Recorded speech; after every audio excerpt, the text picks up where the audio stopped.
informative and contains my opinion and understanding of the subject matter. Viewer discretion is advised.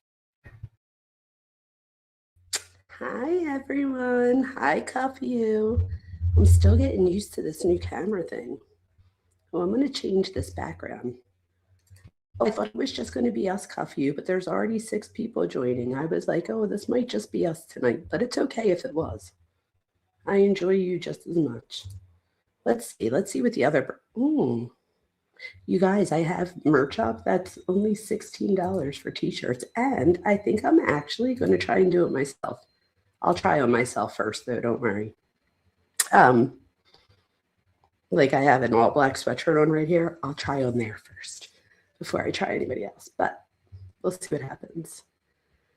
We will get more peeps. Yes, we will. I don't know. People don't know if I know about this case or whatever, and I definitely do. I definitely followed this.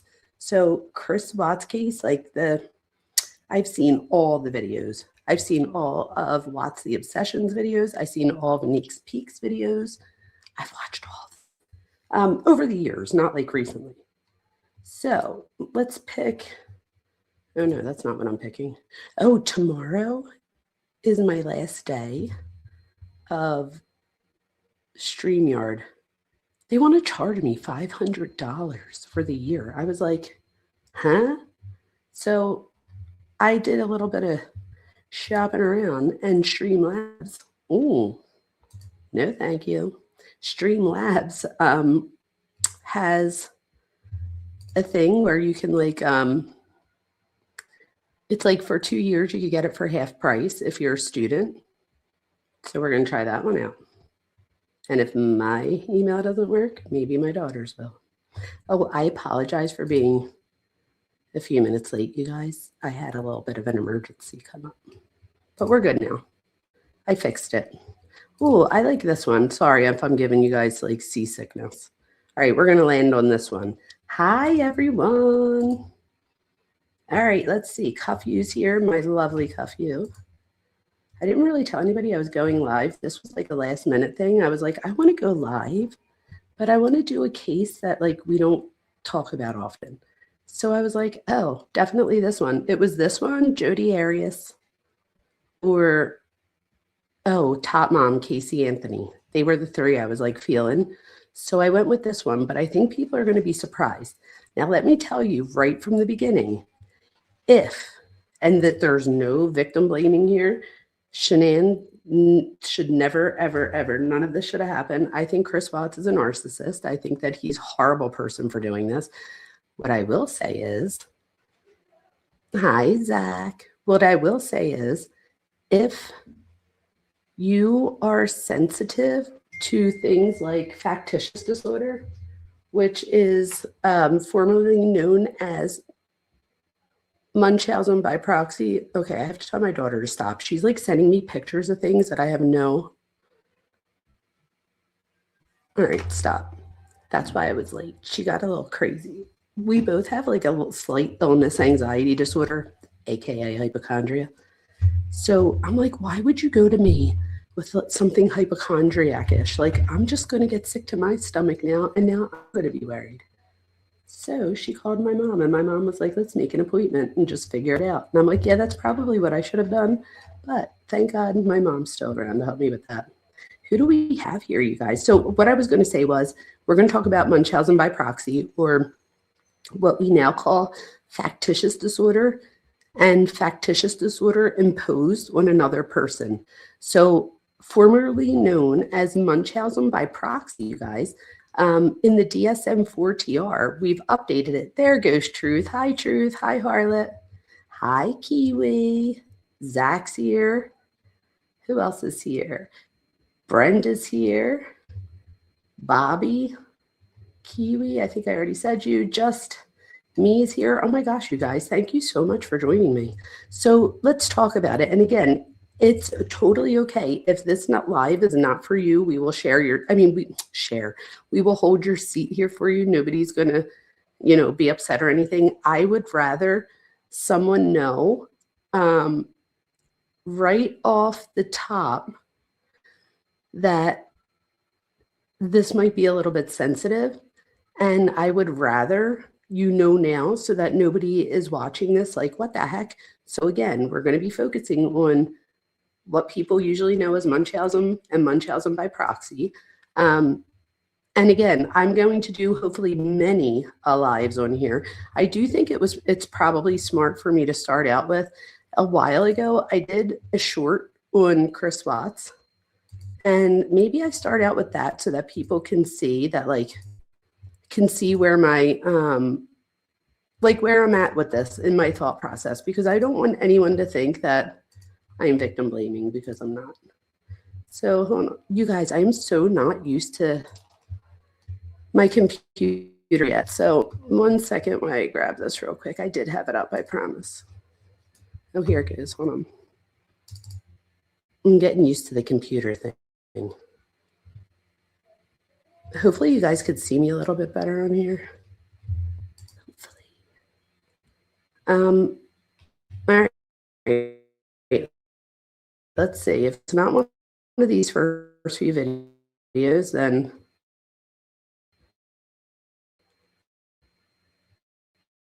I'll just look. I'll come over here. Let's look at my channel. You know what I don't like about this computer? The fan goes off a lot, which makes me think like maybe I should have went a little bit more expensive. I don't know if that's normal. It doesn't sound very normal, but whatever. I guess we'll find out. All right, so here we go. Oh, how weird is that? So down in my, oh no, here we go. All right, here we go. I'm just going to put you guys up here with me, and then you guys could tell me if you've ever seen it. I don't know if anybody's seen this yet. Okay, so here goes my page. You should all be seeing it right about now. Let me just check. Yes, you are. Okay, good. So this is today's, obviously. Oh my gosh, you guys, that is so crazy. I have it taping in like horizontally and vertically. So isn't that weird how they do that? They make it 2 separate lives. So there's 16 people watching the one and 11 people watching it in the other way. That's the first time I ever did it both ways on here. So I wasn't used to that. All right, let me go to my videos and let's find Chris Watts. I just, again, want everyone to know that, like, this is not a victim blaming thing. I've done a video on Chris Watts before. I think he's horrible. Here we go. So let's just watch this. I don't know if anybody's, skip that.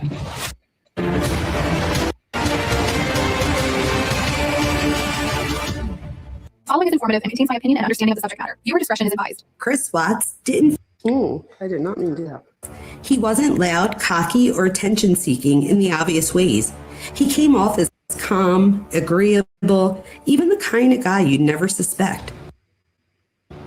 But as a psychology professor, I want to talk you through the subtle psychological markers in his behavior that in hindsight raise real red flags.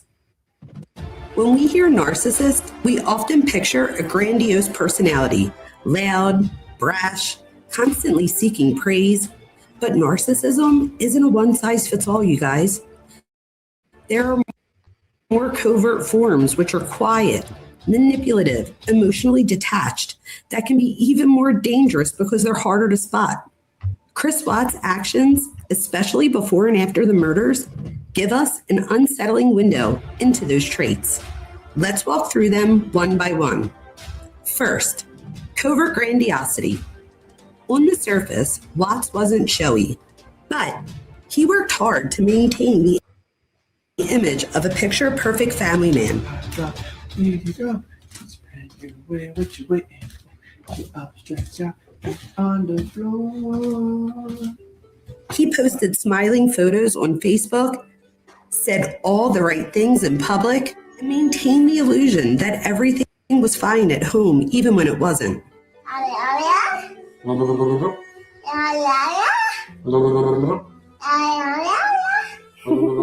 This desire to uphold an idealized image, to be admired silently, is a textbook example of a covert narcissists. Unlike overt narcissists who demand admiration out loud, covert narcissists crave the same validation, but they manipulate their environment to get it in more subtle ways. Watts didn't want to be seen as powerful. He wanted to be seen as perfect. Next, the lack of empathy. Empathy isn't about whether someone says they care. It's about how they respond emotionally and behaviorally to others' pain. After the murders, Watts did not show grief. He showed calculation. His TV interviews, his pleas for the return of his family, they all lacked affect. They were flat, dissonant, as if he was reading from a script. What we saw wasn't a grieving husband. We saw a man trying to preserve his image while emotionally distancing from the horror of his own actions. This is a critical marker of narcissistic personality, and image management taking priority over emotional truth. Next is manipulation and deceit. Throughout his affair, Watts told lie after lie. He didn't just hide the relationship. He built a parallel life. He manipulated the narrative to friends, family, even his wife, all while preparing to erase the people who threatened that new reality. What's chilling here isn't just the deceit. It's how calculated it was. Narcissistic traits often involve a deep need to control the storyline, to ensure that the person is always seen in the best light, no matter the truth. Watts' manipulation wasn't a last-minute panic. It was a premeditated identity preservation. Next, we have a fragile self-esteem and a narcissistic collapse. When his story began to fall apart, when law enforcement challenged his narrative, Watts started to crack. But it wasn't grief or guilt that drove the collapse, it was exposure. Narcissistic structures are often brittle. When the illusion begins to break, the person can no longer maintain the false sense of self they've constructed. This collapse isn't about the weight of the crime. It's about the inability to sustain the persona they so carefully curated. For Watts, being revealed as a liar and murderer didn't just destroy his life. It destroyed the version of himself he needed to believe in. Finally, control as survival. At the heart of many narcissistic traits is the need for control. Not always to dominate, but to survive. Watts controlled his image, his relationships, even the narrative of the crime. In the absence of emotional depth or authentic connection, control becomes the only way to feel secure. This is where narcissistic traits become most dangerous. When control is prioritized over empathy, over morality, over human life. Watts' need to preserve control over his new identity came at the ultimate cost. This case is terrifying, not just because of the crime, but because of how normal everything appeared until it was too late. It's craziness over here. Bella wanted lipstick on like mommy today. Show her your lips. And Cece too. No kisses. That's what makes covert narcissism so chilling. It doesn't announce itself. It blends in. I do want to note that not all people with narcissistic personality are violent. Actually, most are not. But when you mix deep emotional detachment, a fragile ego, strategic deceit, and a strong need for control, you create a risk profile that demands awareness. Recognizing these behavioral patterns isn't about blaming or labeling. It's about protecting ourselves, our relationships, and our communities. If you're interested in the psychology behind the crime, not just the crime itself, make sure you subscribe. There's so much more to uncover when we stop asking what just happened and start asking why.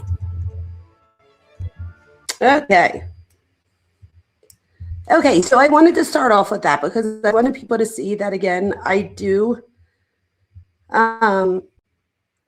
Wait. I have no idea who that was or what that was. Oh, you guys, real quick, let me just tell you that. So while the video was on, I was chatting on the side. First of all, Zach, thank you for saying I'm so smart. I love hearing that. I apologize. So okay, StreamYard started this new thing where it'll tell you like what you should be streaming as. So for example, if like right now I'm streaming on YouTube, Twitch, and X, and on certain ones, it'll say that it suggests that you use both vertical and horizontal, or no, that you use one or the other. But then for YouTube, it recommends that you use both. So I just like click all the things because I'm like, well, I'm not trying to leave anyone out. So I'll do vertical and horizontal if I can. So that's what I did, not realizing you guys just told me in chat that there's 2 separate chats, 2 separate Vonas, and 2 separate things going on. And then Harlot said that last night she thought I was doing it on, not like on purpose. Wait, what did you say, Harlot? I was like, no. It said, Dr. Vona, you're streaming in vertical and horizontal mode, which apparently have separate chats. I thought you were doing it on purpose because you were in vertical last night. I had no idea, you guys. I didn't know. But I won't do that again. So which side, you guys, do I tell people to go on? So if you want to go into the chat, hi, Ash. Ash says, I'm glad to be here. I came from Daniel Drunk Turkey Show, and I'm really glad that I found you. Well, I'm glad that you found me too, because I'm glad I found you. So, Harlot, which way are we on now? See, Kiwi says she sees both chats now. Come here horizontal. So, you guys, if you want to be in chat with like all the peoples, and I feel like I see both. Like I'm looking right now on the one. It says, I prefer regular over vertical because you can see like 3 lines of chat on vertical and there's writing all over the screen, LOL. Oh, I agree. I actually prefer horizontal as well, but I thought that Truth said her ass is going to be horizontal soon. I can't with you, Truth. So yeah, so I apologize. I'm glad you love to learn. You came to the right place because we're going to learn tonight. If anybody's just coming in, because I do see that we have more people here than we started with, which is amazing, I do want to tell you that, again, we're on the horizontal, right? We're on the horizontal, which is like the TV one, not this way. So it's like not the phone, but the TV, right? I'm right, right? That's the one I like, the one that looks like the TV, not the phone. I feel like kids like the phone. And if you look at my viewers, we're mostly older females and males, but definitely older females. Horizontal is better in my opinion. I agree. So from now on, I'm just used to the way it used to be. So Ash, it used to be horizontal all the time. Oh, the TV's vertical. Oh, see you guys, my nickname, Straight A Stupid. So let's talk about this. Next time, I will make sure that, wait, why did I think vertical was the other way? I thought horizontal was like laying down and vertical was like blinds. No? I don't know. You guys tell me. But my nickname, Straight A Stupid, so I could be wrong. Anyway, please hit the subscribe and smash that like button. Hit that like button like it owes you child support. Okay, so let's talk about this. If you're just coming in, I just want to warn you that this may not be the live for you because we are going to, you said this is horizontal, not vertical, but cuff you, I see both on my screen, so I don't know which one you guys are in. Oh, I am right. That's what I thought. I thought it was like the horizontal mambo when you were kids meant like laying in bed with someone. I like horizontal too. Okay, so vertical is up and down. I always think of like vertical blinds. So I don't know. Anyway, let's talk about Shanann and Chris Watts and the kids. This is the thing. This is not the live for you. If you are sensitive, which is fine, about Munchausen by proxy or Munchausen disorder, we now actually call it factitious disorder and factitious disorder imposed on another person. And let me explain why. We finally come to the realization, this is the thing, if somebody has factitious disorder, and I think of cases like Gypsy Rose, right? That would be an extreme case. Her mom, definitely there. There's many cases I could go through. But when you see factitious disorder, it's exactly that, right? You guys fake. So factitious disorder is a fake disorder. It's brought on by someone who is trying to seek resources of some sort. It's usually the attention of neighbors, family, friends, loved ones, things like that. But it could come in other forms too. So again, we call it factitious disorder because it's fake. And then factitious disorder imposed on another person is when you do it to someone else. So that would be like Munchausen by proxy or fake disorder on someone else. So you're faking a child's disorder. So I am not diagnosing anyone. Let me start by saying that. I did see a few people dropped out, so I'm happy that I warned everyone that that's what we were talking about, because again, I know that this could be a touchy topic, and I know that a lot of people are going to not like that I'm doing this, but this is a psychology channel, right? Psychology and true crime. And although Shanann hasn't committed a crime, and I am not, this is no excuses for anything, I just think that we have an opportunity to look at a disorder that we only hear about because she tapes so much. So I feel like it's a disservice not to use all of that video that we have to look at something that is very real, right? There are many people who have factitious disorder and factitious disorder imposed on another. This would not be a Vona live if Thor didn't bark for me to go let him in. So I do apologize, you guys. Give me 1 second, and then if I let him in, he should be good for the rest of the live. He is so he has factitious disorder, y'all. Thor has factitious disorder, in my opinion. I'll be right back. Hold on, Thor.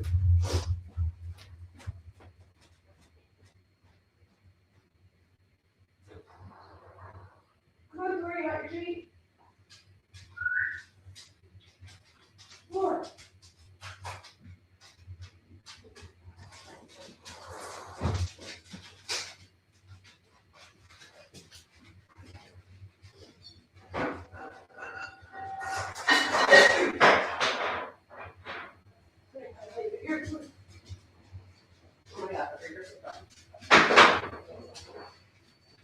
Okay. All right, he's got a bone. He should be good. All right, I'm back. Sorry about that. All right, Ellie, enough. All right, the dogs just went out, so they should be good for the rest of the stream. I do apologize. Thank you for being patient. Hi, just me. So, we got Laura from South Florida. What's up, Laura? Did he catch that animal last night? No, thank God. I seen him like putting his nose under the like the shed thing that we have out back. And so I don't know if it was like something small and it ran under there, but he was like, he wouldn't stop. He was like clawing at the grass. I was like, come on, Thor. So you can, he's very, very susceptible to bribery. So if you just bribe him with a little bit of like a bone or something, he's like, okay, I'll come in. But he definitely has factitious disorder. Oh yes, Thor is definitely like Will Ferrell in that thing you sent me. Okay, so let's talk about Shanann here. So Neek's Peaks. I don't know if you guys have ever heard of Neek's Peaks, and I have. I'm going to make sure that her channel is at the very top of my description box, and if I know Cuff you well enough, it's going to be in the chat in about 2 seconds too.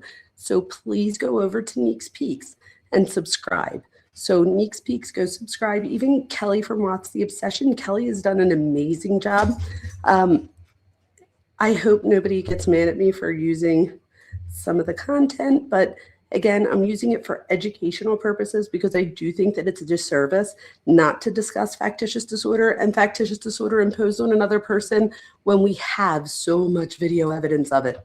So, and again, I am not formally diagnosing anyone, okay? I'm just showing you with what I have here. If I were to teach a class on this, this is probably what I would use as my content.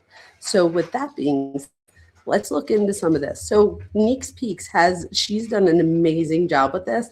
I haven't seen, oh, look, I just seen one. Oh, no, that's What's the Obsession there. Oh, Kelly, I love Kelly's stuff too. Hopefully Kelly will let me use stuff of hers in the future as well. For right now, what I did want to look at, because Neeks Peaks has done a lot of this, so there's this one here where it says in sickness and in health. So let's go to this. Let me go to this right here. And let's do part 1. Here we go. And a lot of Neeks Peak stuff is stuff you read. So like, let me see.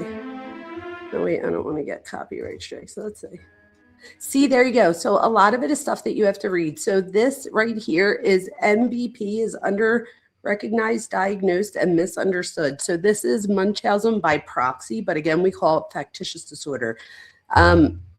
Many who suffer from this disorder could benefit from heightened public awareness and vigilance. Doctors often benefit from parents with this disorder.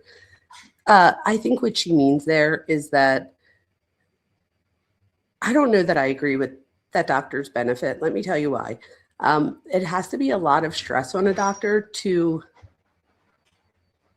challenge a mom that might have this disorder, because you don't want to be wrong, right? Because now that's just offensive. And at the same time, you don't want to do the kid a disservice by not saying something if you see something. So I know in the Gypsy Rose case, there was one doctor that actually, he gets excited to tell the mom that her test results came back negative. And she was like, nuh-uh, like she has that. And he said that was a red flag. So he looks into it. But I don't know that I'd say doctors benefit from this. I think she just means because you go to a lot of doctor's appointments. The Watts home, and in this case, similar to the last time, the disorder received recognition. The Blanchard case, there you go, Gypsy Rose, could help bring awareness, but instead it's being covered up and denied. I don't know that I agree with that either. But again, here, let's go through this. I think as many problems as you've had with Shanann at the end of the day. So this is Chris during his confession. I was a pretty good dad as well. You never really know a person until you don't know a person. I worry that she doesn't have any of the issues she says she has. It causes me to believe that she's got a different issue completely. What do you mean by that? Like, it almost felt to me like every time a commercial came on TV, she had that disease. Oh, okay. You know, and doctors. Okay, so just in case you can't hear what he says, and I am going to make this louder. Again, I'm still getting used to this new computer, but let me put in sound so I can make it a little bit louder. It sounds a little bit low. But what I would start with here, this is Chris and Jeremy Nystrom, I think his name is. I'm definitely saying that wrong. But, oh no, what did I just do? Hopefully you guys could still hear me, because I just touched something that I probably shouldn't have. Wait, let me say. No, I think I'm good. What was I thinking? Okay, so let me see here, you guys. I think you guys could hear me. Let me know for sure. It says that it's here. I just don't know how to make it louder, so I will definitely play with that later. Hopefully you guys can hear it. Let me know if you could hear it, because if not, then I will try to look at it now so that we can hear it nice and loud. So let me go see what you guys are saying. What does it say? Oh, I didn't get it yet because we have a little bit of a delay. Everyone's in the other chat if you want. Okay, so everyone that's in the other chat, I did not know that there was 2 separate chats when you record both vertically and horizontally. So if you are not, you can hear good. Thank you. If you are not in the chat and you want to be, go to like the same page that you went on to click on there, and you can click on the other one. So were you guys able to hear the video good though? It sounded a little bit low, but I feel like that's that's the way the video was too. So hopefully, let me see, I'm going to audio. It looks like it's turned up. I don't know. Hopefully you guys can hear it. So let me keep going. Oh, Cuffy's going to go drop the link. Thank you. Thank you, Harlot. Harlot's dropping the link too. Thank you, guys. I appreciate it. And again, I apologize. I won't do that in the future. I'll make sure that I only record horizontally because that's what most people said that they like. And I apologize. I'm never gonna have kids, and then you're on your third one. You know, it's Okay, so this is the neighbor real quick, or the friend, and he's saying that he didn't believe that Shanann had any of the disorders that she said she did. She talks about, so I guess I should have pressed this before, but she actually talks a lot about how Thrive. So in case you've never heard of this before, she works for a company named Lavelle, and Lavelle's product Thrive is an MLM, which is like a pyramid type business. And she's been in many MLMs, and if you think about it, in order to sell Thrive, you have to show that you're living this life that other people want, right? So I'm not going to tape and be like, oh, I'm feeling like crap today, or I don't feel good today. And you want to make sure that you're always like, if you watch videos of her, which we will, she'll say things like, thank God I thrive. Thank God mommy thrives, you know, and she says that a lot. So with that being said, I do think that, thank you, Truth. I appreciate that. So Kelly says, hi, Kelly, didn't she suffer from lupus? So this is the thing, Kelly, according to Shanann, absolutely. However,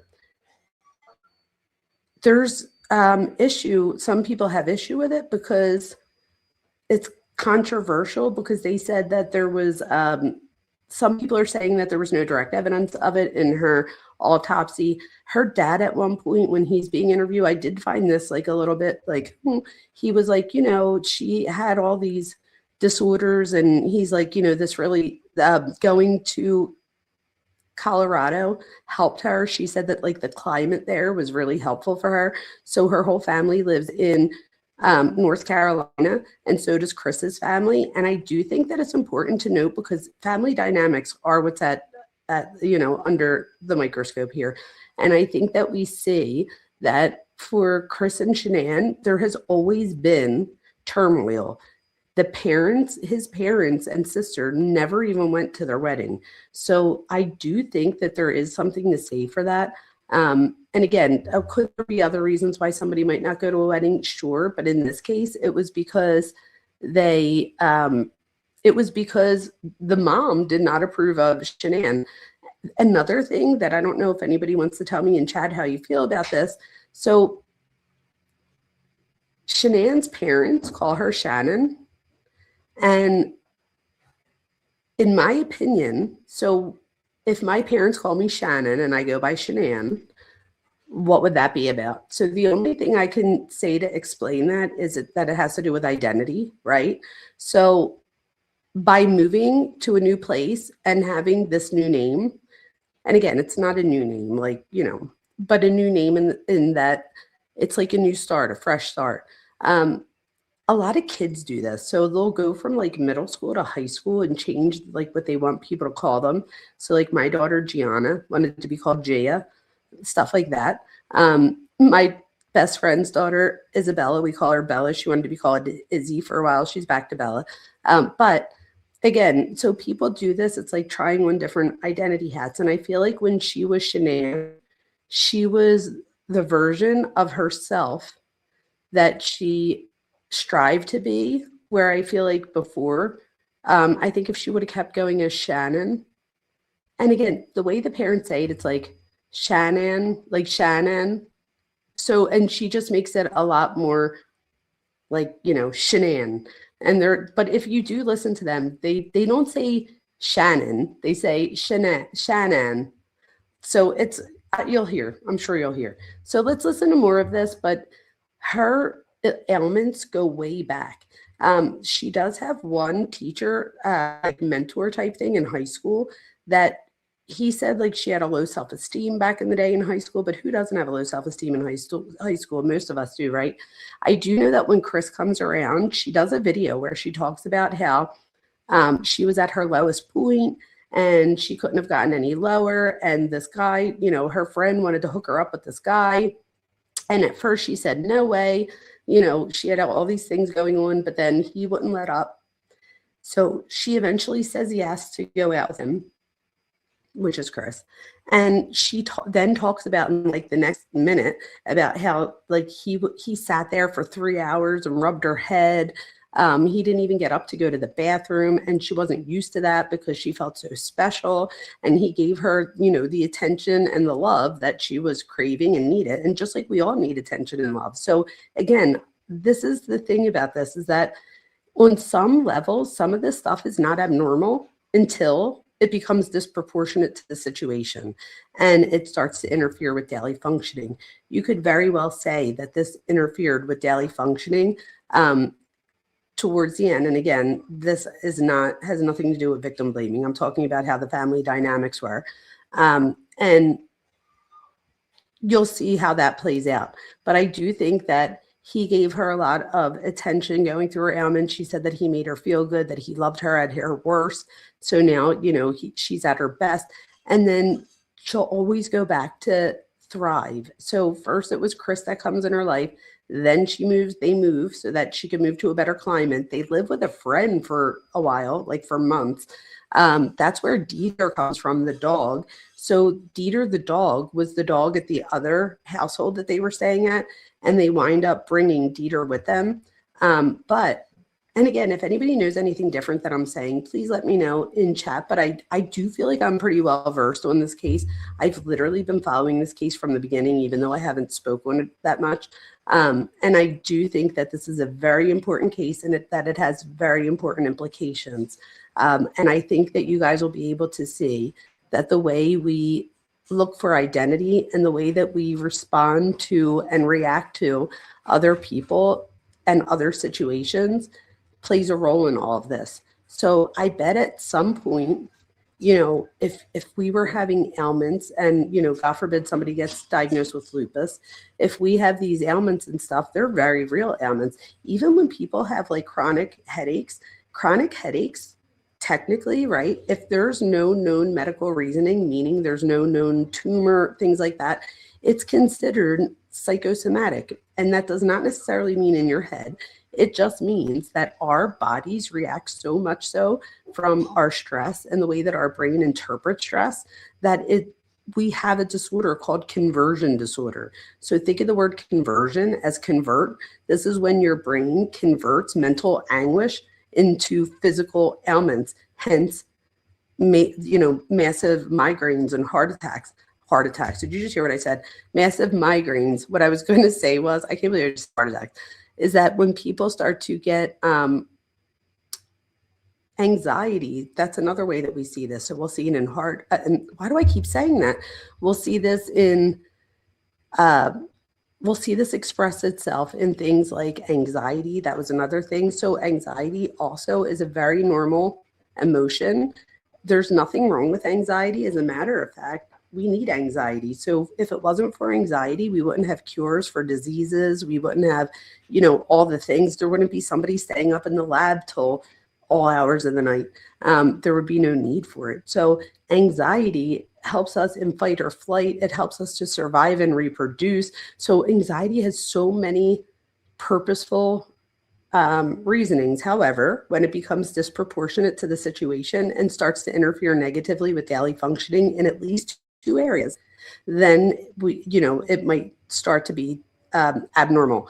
Whenever I say that it has to interfere with daily functioning in at least 2 areas, the reason we do that in diagnosing psychological disorders is because let's say it was just happening when you were at school. So you notice all of these symptoms, they all occur during school. It's during the time duration that you're at school. You have the symptoms. So there's 3 criteria here. We have time duration, symptoms, and does it interfere with at least 2 areas of daily functioning. So if it just happened at school, we should be able to remove you from school and your symptoms should go away, right? So you look for something more than that. So it's happening at school and home, home, and in your relationship. So it doesn't have to be just 2. It's 2 or more. But the point there is that it's more than 1, right? So I think that that's important. And then the other one is symptoms. So the symptoms is important, but each disorder has a different symptoms and like a different cluster of symptoms and a different time duration. For example, for depression, we have different symptoms for depression than we would for like schizophrenia or bipolar disorder or anxiety disorder. And there's many anxiety disorders, but there would be a different set of symptoms. You have to have so many symptoms depending on the specific disorder that we're talking about. That number is going to change. So for example, there may be a list of symptoms, and I'm talking about where is this list? It's in the DSM, or the Diagnostic and Statistical Manual for Mental Disorders. I thought I had it right there. I was going to grab it, but I don't. It's upstairs. I'll have to show you guys on another live. I'll show you it. I'll even find it online so that I can point you in the right direction if you want to look into it. I will say, don't go crazy reading it, because it could very much start to have an effect. Like, have you ever looked up your ailments on like Google? You know what I mean? Or like on like medical, and everybody's like, don't do it because you're going to find all of the symptoms and like you're dying every time you look that up. It's that same thing here. So I actually talk about on the first day of class with my students in abnormal psychology, we talk about the dangers of self-diagnosis and then trying to diagnose your loved ones. So you should never do that. So anything you learn from me, you guys, take it as something that you learn, just that, right? And not as a reason to go diagnosing somebody else or yourself, because you have to meet all of the criteria. So we went over, does it interfere with at least 2 areas of daily functioning and the symptomology, and the other one's time duration. They all have different time durations. One might say that you have to have the symptoms for at least 6 months or longer. Another one might say a year. So there's all different ones. PTSD, we've talked about before on here. That has to be 30 days after a traumatic event. For the first 30 days, it's acute stress disorder. Anything after 30 days, it becomes post-traumatic stress disorder. So again, they all have a different time duration, symptomology, but they all in common they have to interfere with at least 2 areas of daily functioning. With that being said, I feel like I needed to, start with all of that so that we get a clear understanding, because sometimes my mistake is that I assume that everyone else knows what I know going into what I'm doing. So I always try to remember that there's somebody here that's either listening to this for the first time or is listening to it in this lens or with this lens for the first time. So I'm going to go back here. I'm sure he's going to say more things, but obviously we know from here that he is suspicious of her ailments. But I don't know. I'm weird about that stuff too. Like, I don't believe everybody has everything they say they have. Yeah. But for her to have everything, I don't think so.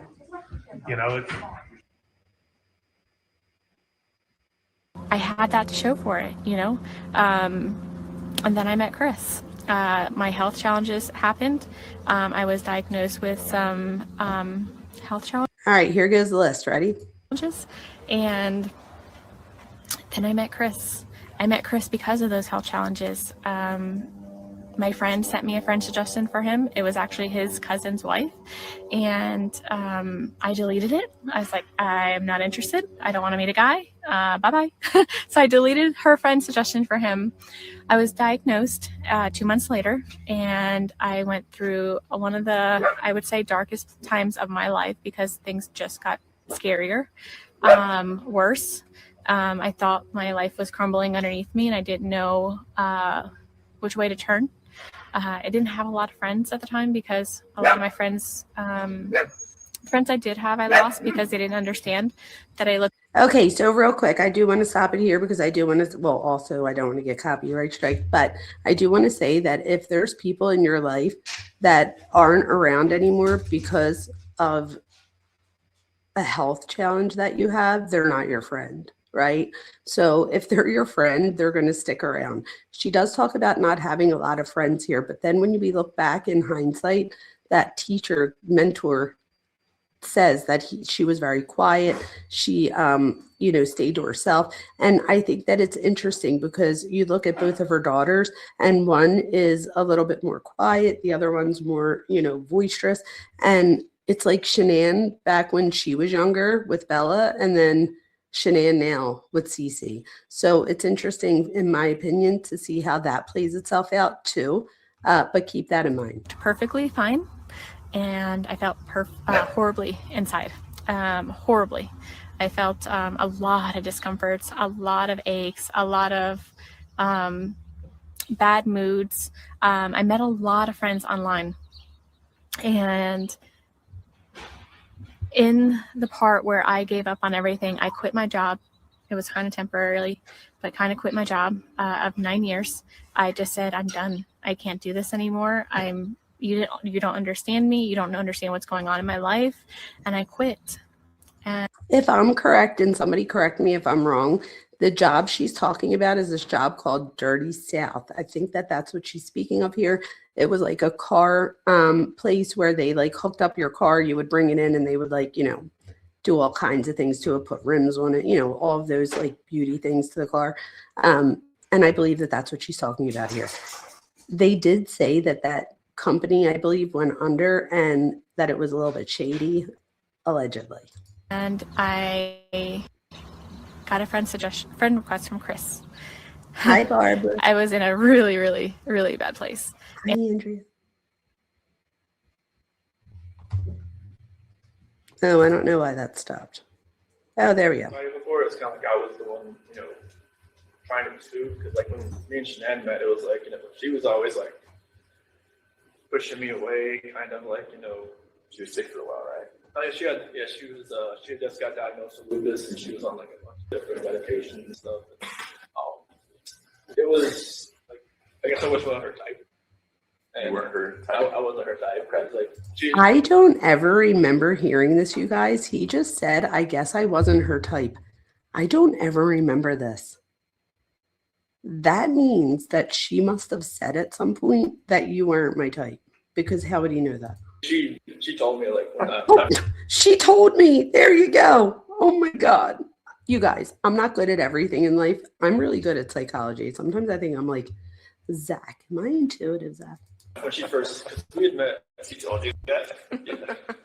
I remember you telling me that. Yeah, it was like, when we first met, like, it was at a movie theater. My cousin's ex-wife set us up.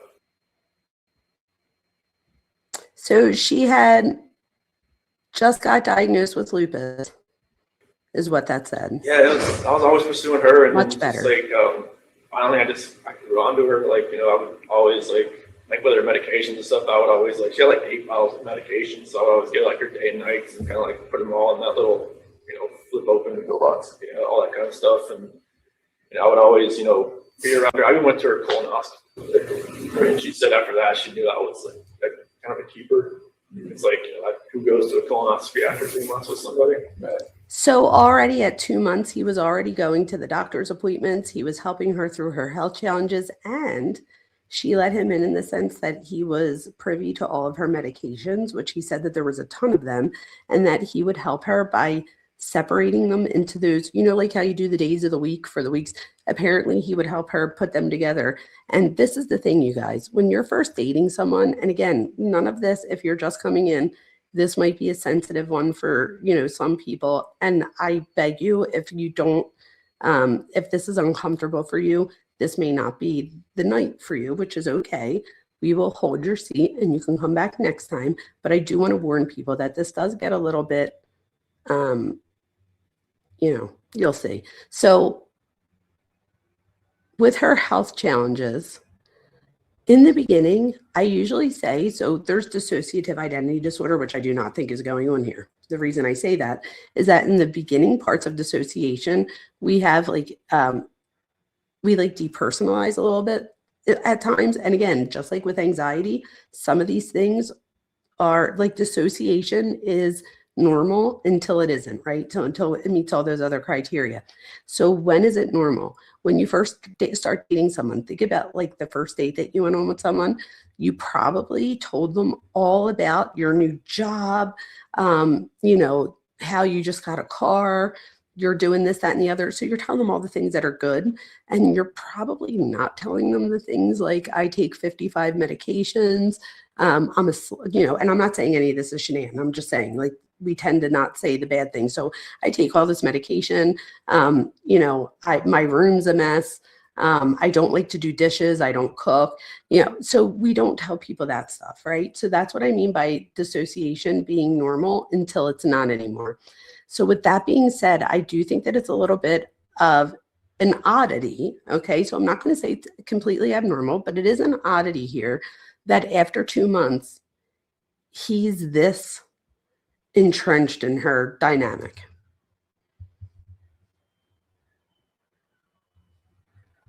I was out of hip place. It's a little soon.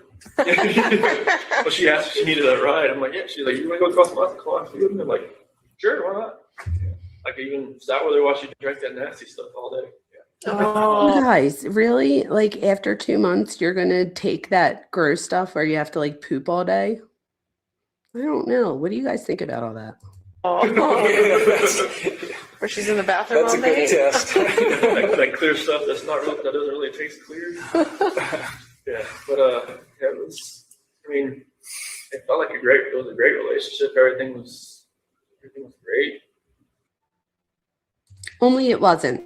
Only it wasn't. So I do think there that we have to look at this on the other side too and say that, because again, people dance together. So you can't just have like in a family dynamic, like one thing happening and then somebody else doing something that's completely opposite, because then the dynamic wouldn't work and people would go in separate ways and stuff, because we don't like to live in, we might live in things that are like, we might put up with certain things. That's not what I'm talking about here. I'm talking about if you have totally different personalities, you're probably not together to begin with.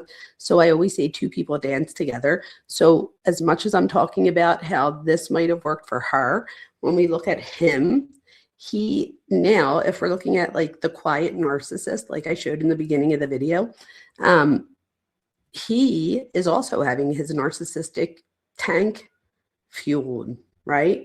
Because she needs him. He's not usually her type, but he's her type because he's so good. He helps her with all the things, so much so that he's even there for the colonoscopy, like, which he knows is not normal at that early in their relationship.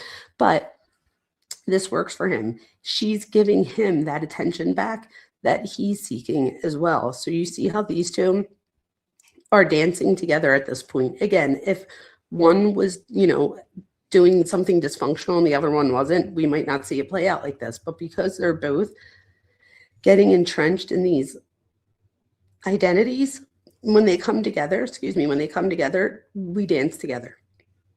This next little part of the video on her neck, just so you guys know, they do have medical insurance, but the medical insurance denied the claim for her neck surgery because they said that it was an elective surgery.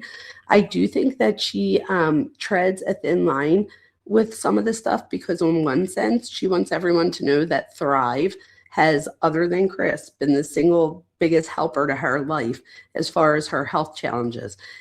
Then on the other hand, she has pain in her neck type thing, which I can't find many videos where she talks about the pain in her neck very much. I see the videos where she's talking about having her friend come out with her daughter to stay with them for a few weeks while she gets better. So she talks about all that stuff, and she talks about how she has a disc that needs, like a herniated disc that needs to be fixed. But she leaves it at that. She doesn't go into the fact that, I believe we find out later, that this elective surgery, because it's an elective surgery, had to come out of pocket.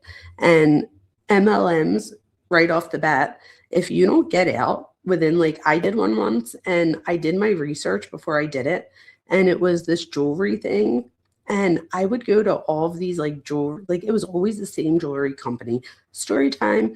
And I would go to everyone else's and like buy something because they're having a jewelry thing. You want to be a good friend and support. Then I'm like, wait a minute. Of course, they talked me into doing it. But at first, it's like where you have to buy stuff first and then you start selling. So you have to buy like a kit.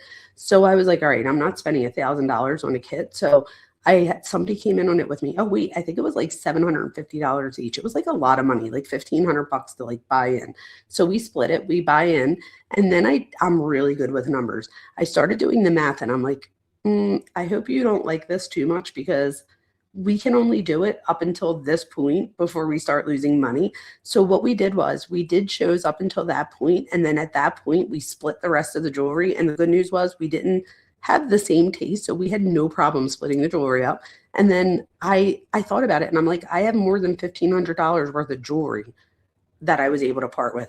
So I thought, it worked for me. But with that being said, if you don't know those things, MLMs are perfect for finding someone either vulnerable or finding women who are, or men that are home with their children all day, right? That want to make a few extra dollars, or maybe someone who works 2 jobs even. So maybe not just a stay-at-home person, but maybe someone who wants to earn a couple extra dollars to go on vacation or whatever the case may be.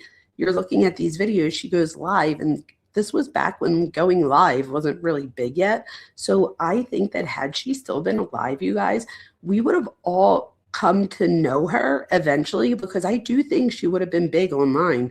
She was already attracting a huge audience. And again, this is like back when being live wasn't, she was going live on Facebook. So it wasn't even like YouTube and stuff like that. So, but I do think she would have went big. And to show you Chris's text messages, I'll post them in the comments. Of course, this is loud. Every 4 hours, he's sending me a message, take my medicine. Every 4 hours, he's telling her to take her Something medicine that I have to take throughout the day. because So she I don't can't have remember. time for all these So, programs. okay, I don't know why I've never picked up on this, but he's supposedly, or not supposedly, but he's texting her every 4 hours to remind her to take her medicine. Both girls are born by this time. So like this is within like the last year or so of their lives, unfortunately. So he's still telling her to take her medicine. He perceives to be, like, from other people, to be the perfect dad and perfect husband. But I usually tell people, like, it wasn't uncommon to hear people say, like, oh, he's like, isn't that great? Like, he, you know, that he makes it easy to get off the live and like smack your husband and be like, why don't you tell me to like why don't you check in with me every day? So, and you could see, but then at the same time, it's like, you don't want that same outcome that she has at the end. So sometimes I guess what I'm saying is, if it's too good to be true, take a step back and see if it is, if that's, you know, if it's because it is too good to be true. Say to take 2 before lunch, 2 after lunch. 2 before lunch, 2 after lunch. Like, they This is say her she dad. was going through some hard times with her lupus, and he was there. And I mean, she couldn't talk more about him. She used to have migraines because she had lupus. She had migraines. She had fibromyalgia. She had all these diseases, and she said to us one time, she said, Mom and Dad, you know, my head was hurting me so bad that I fell asleep on his lap. He was rubbing my head, and he stayed there for hours with me. Didn't even move. Didn't even bother to get up. Just let me stay there, you know. So I don't. You know, the reason I just smiled, if you're looking at that, is because I have the craziest memory, you guys, and I haven't watched any of these videos in probably over maybe almost 2 years, and I remembered it almost word for word. in North Carolina, and then they got married out there. And then they moved out here through one of her friends that said that the weather out here was better. She came out here to visit, and then they moved out here, which, of course, you know, we didn't like that. Right. It was so far away. Right. So, Okay, so this says perpetrator characteristics. Most perpetrators, and I don't know, where does she get this from? I'm sure, oh, she does have it. Oh my gosh, it's right there. Just so everyone knows, we use APA 7th edition now. So you would never list all of these. You would just put Frazier et al. 2008, and then you would list all these people in the end. So that way the text isn't so bulky anymore. So most perpetrators of MSBP, so Munchausen by proxy or factitious disorder abuse, are women. Okay, so most are women at an estimated of 90% to 98%. Mothers account for 85% of all perpetrators. So wait, how? I always tell my students to think critically. So wait, what? Most perpetrators are women at an estimated of 90 to 98%. Oh, of those women, so I get it. At first I was like, wait a minute, isn't that the same thing? It's not. So of the women, mothers, sorry, you guys, account for 85% of all perpetrators. Other female perpetrators are female guardians or nurses. Oh, nurses are a big one, you guys. And female guardians often, because if you're a guardian, we see this often in cases where they believe, or it is, that they're going to get something after the person passes away, so that they're entitled to something upon death. And then for the nurses that we see, cuff you, I don't know, have you ever had the urge? No, I'm just kidding. But, you know, it's terrible. There's some nurses out there that, you know, they could put a nurse, and again, I don't see, you know what, I'm not even going to spread none of this, because out of 1,000 nurses, 999 are good. So it's just that one bad seed that we see in any field. So let me say that. So about 10% of all perpetrators are fathers. So some cases have involved abuse by both mother and father who conspired together to harm the child. So maybe, I don't know how much conspiring went on, but if this reminds me of the Menendez brothers, right? So the one alleges the abuse by the father and the other one by the mother. So how much did mom and dad conspire, or did they know about it, but they didn't say anything type thing, which I think is more the case. So I feel like mom knew what was happening. She knew not to let people on that floor. We're going to have to get in that case too. So I feel like, you had to know why there had to, and so, but they just didn't really confront each other on it.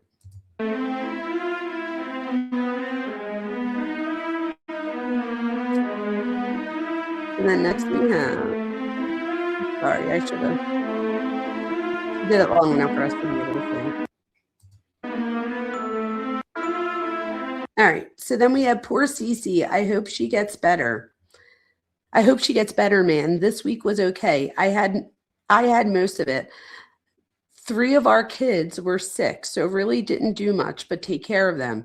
And then we have, so this is Shanann replying, 102 fever and climbing. Probably be a long night. Yeah, Shanann. And then it says, told me the whole clan was sick. So that's how, oh, duh. Look at that right here. I don't know why I didn't even look at, oh my gosh, straight A stupid. So Cece over here is doing a breathing treatment on Chris's lap. So here we go again. He's father of the year. He looks into the camera for that and smiles, but other times he feels very uncomfortable. Cece, I feel like, knows that if the camera's on to look, but I do believe that she likes the camera more than I think Bella did, in my opinion. This is all alleged in my opinion. Okay, so over here, this is Shanann Watts on May 16, 2018. Today I celebrate you. Chris, you are, oh wait, here we go, you guys. I feel like I'm doing Mackenzie and Dom. Let me get my game face on for this. Okay, Nuggets, are you ready? Here we go. Today I celebrate you. Chris, you are absolutely the best thing that ever happened to me in 2010. That year, you were placed in my life when I was at my worst. And I believe all this, you guys. I was just diagnosed with lupus and fibro, and I felt like my world was crumbling around me. Then I met you. We have so many incredible memories these past 8 years. 2 beautiful girls moved halfway across the world. Across the world. Really? I think she means country. Sold a house, built our own home for our family, and you constantly do for us. You work your ass off. You're an amazing husband and an even better dad. You are the blessing I've been looking for my whole life. You are, oh my God, you guys, it says chasing. Anybody that follows Mackenzie thing knows that that's like a trigger word there. So you are chasing big goals and dreams and never stop. You support me in so many ways. I hope you have an amazing birthday. I love you, baby. And then, so let me tell you what's wrong with this, other than the fact of a lot of it. But again, we have the perfect person here that she's portraying to others. The other thing here is that as far as him chasing his big goals and dreams, in my opinion, he was chasing Shanann's goals and dreams, not his. He wanted to work on cars, if I remember correctly. He had an amazing job working on cars. He also was able to get a job in Colorado, where they were moving to, where if my memory serves me correct, he would have made about $250,000 after a few years or something. So he could have gone up the ladder that way. But Shanann says that, and I don't know where this comes from or where she gets this from, but she talks about like something with his fingers. Did he start having like problems with his hands? I feel like it was like a Crohn's type thing where you have like, but I feel like she said, like she was telling people that would get worse over time. And so by moving into the oil business, he could avoid that. In my opinion, I think she thought that being in the oil business would make them more financially secure, not realizing that that wasn't the case. So I don't know if she thought, and again, another thing is she was in the auto industry. So could it have been, maybe some subconscious thing there where she doesn't want to be in that business? Maybe, but that all happened before he goes out and gets that next job and da da da da. So you could really say no, that probably has nothing to do with it. So I really think, you guys, in my opinion, that this goes back to her thinking that he'll be able to provide even more for her. So, he constantly does for them. He works his ass off. So I think that, again, that's what she's doing to support her. See, you support me in many ways. And I believe that that is a very, very true statement. Okay, now let me go to the next thing. The next thing says, let me see if we can, oh no, that's pretty, I'll be able to read it. Wait, where's my glasses, you guys? Let me grab my glasses. Oh my God, I'm old. I can't believe I'm grabbing my glasses. I have good eyes too. I guess everything goes down when you get old. Oh, I think it's just the text is fuzzy because I put my glasses on and I don't think it looked very different, but I'll put them back on. Let me get the fingerprint off the middle of it right quick. There wasn't a fingerprint, but there was a smear. Okay, today I celebrate you, Chris. You are oh, this is what we already read. How about that? So this is what we just read, you guys. Oh my God, straight A stupid. And here goes pictures too. And you guys, when I say straight A stupid, I'm not like downing myself. If anything, it's like, it's a joke. Because I do some incredibly gifted things and then less than gifted at the same time. So here we have with Munchausen by proxy, or what we now know as factitious disorder, are most likely to be hospitalized many times. It's important for the nurse to know warning signs of this abuse. Fathers are often described in the literature as passive and aloof workaholics. However, little is known from their perspectives. Through the qualitative analysis of 2 online support discussions, the theory of the disempowered father emerged. So what does that mean in real people words? Qualitative analysis is when you use interviews to get your research data, as opposed to quantitative, where that would be more like a survey where you can put numbers and to your data. With qualitative, you can quantify qualitative data, but that's going really far into it. Just know that qualitative is more of the reason that you would do qualitative interview is because you want to get a more in-depth, rich description and understanding of the phenomenon that you're studying. Boom. Oh, that's called a profile map. I don't know what I can. All right, next thing we have. Okay, so we have more research.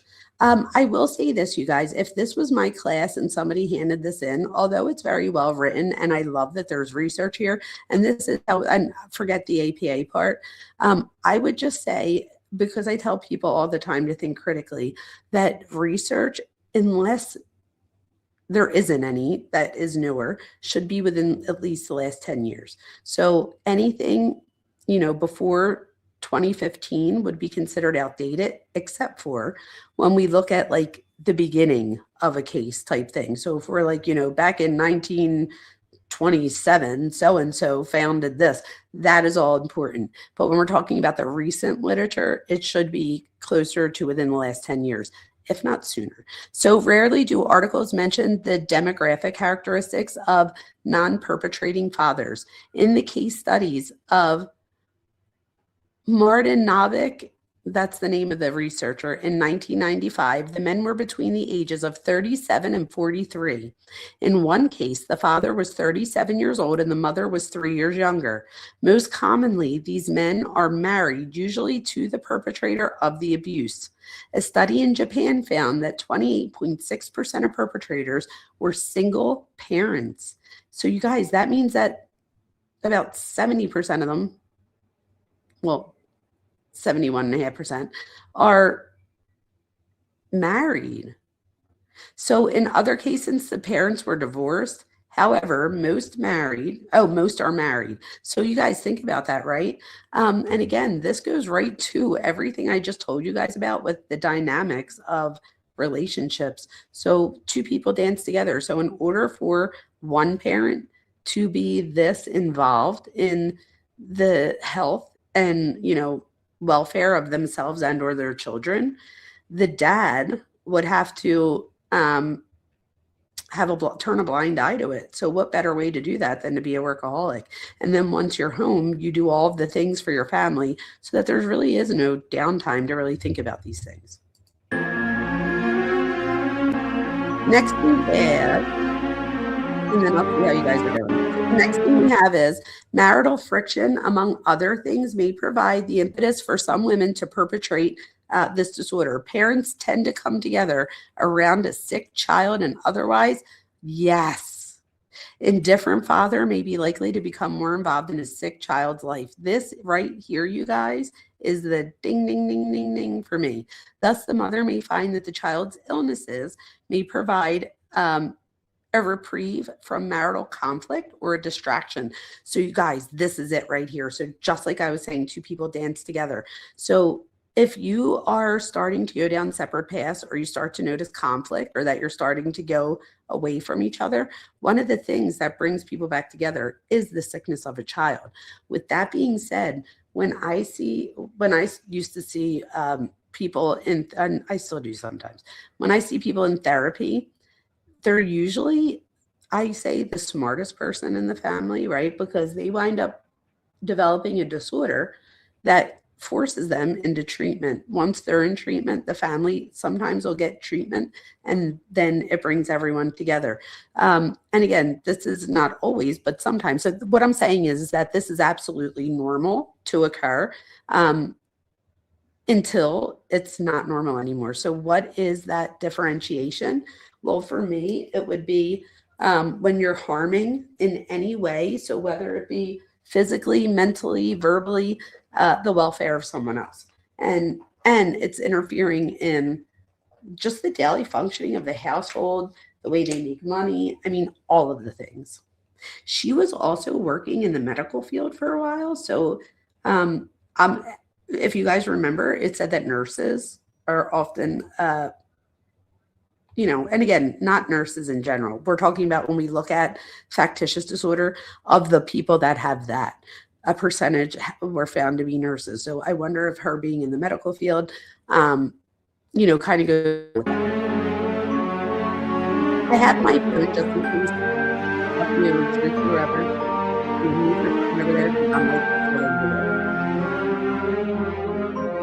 Okay, so it says seem okay. So it says Shanann sent Watts 3 images of swelling to the right ankle of one of their daughters. Her face was not captured. Watts commented, "It looks like her ankle is dislocated in that one picture." Shanann agreed and said she may need special shoes. Just so you know, my daughter's had 30 plus surgeries. She's missing her fibula, ankle, and last 2 toes on the right side, and her tibia was bent in half at birth. So she's had 4 limb lengthenings, which are about a year long, and she wears special shoes. And well, let me back that up. You don't need special shoes anymore, you guys. And my daughter's 22, so she would have been older than them. So just so you know, that would have been a red flag to me. I don't want someone to be like, I have special shoes. There are instances where you would wear maybe orthopedic shoes, for example, something like that. But back in the day, think of Forrest Gump. Forrest Gump wore a brace, a Mafo.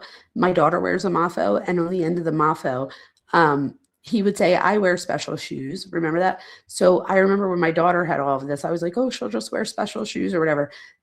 I come to find out that I was able to buy her Jordans, and they took the bottom sole off of the Jordans, put a lift in there, and then got the, I don't know, it looked like a brand new sneaker. It was only on one side because they had to make her even. So as she grew, the one side grew faster than the other. So you don't want your hips to be like this. So when it was like this, they would put the shoe to make her even so that when she walked, she was walking straight. Amazing what they can do.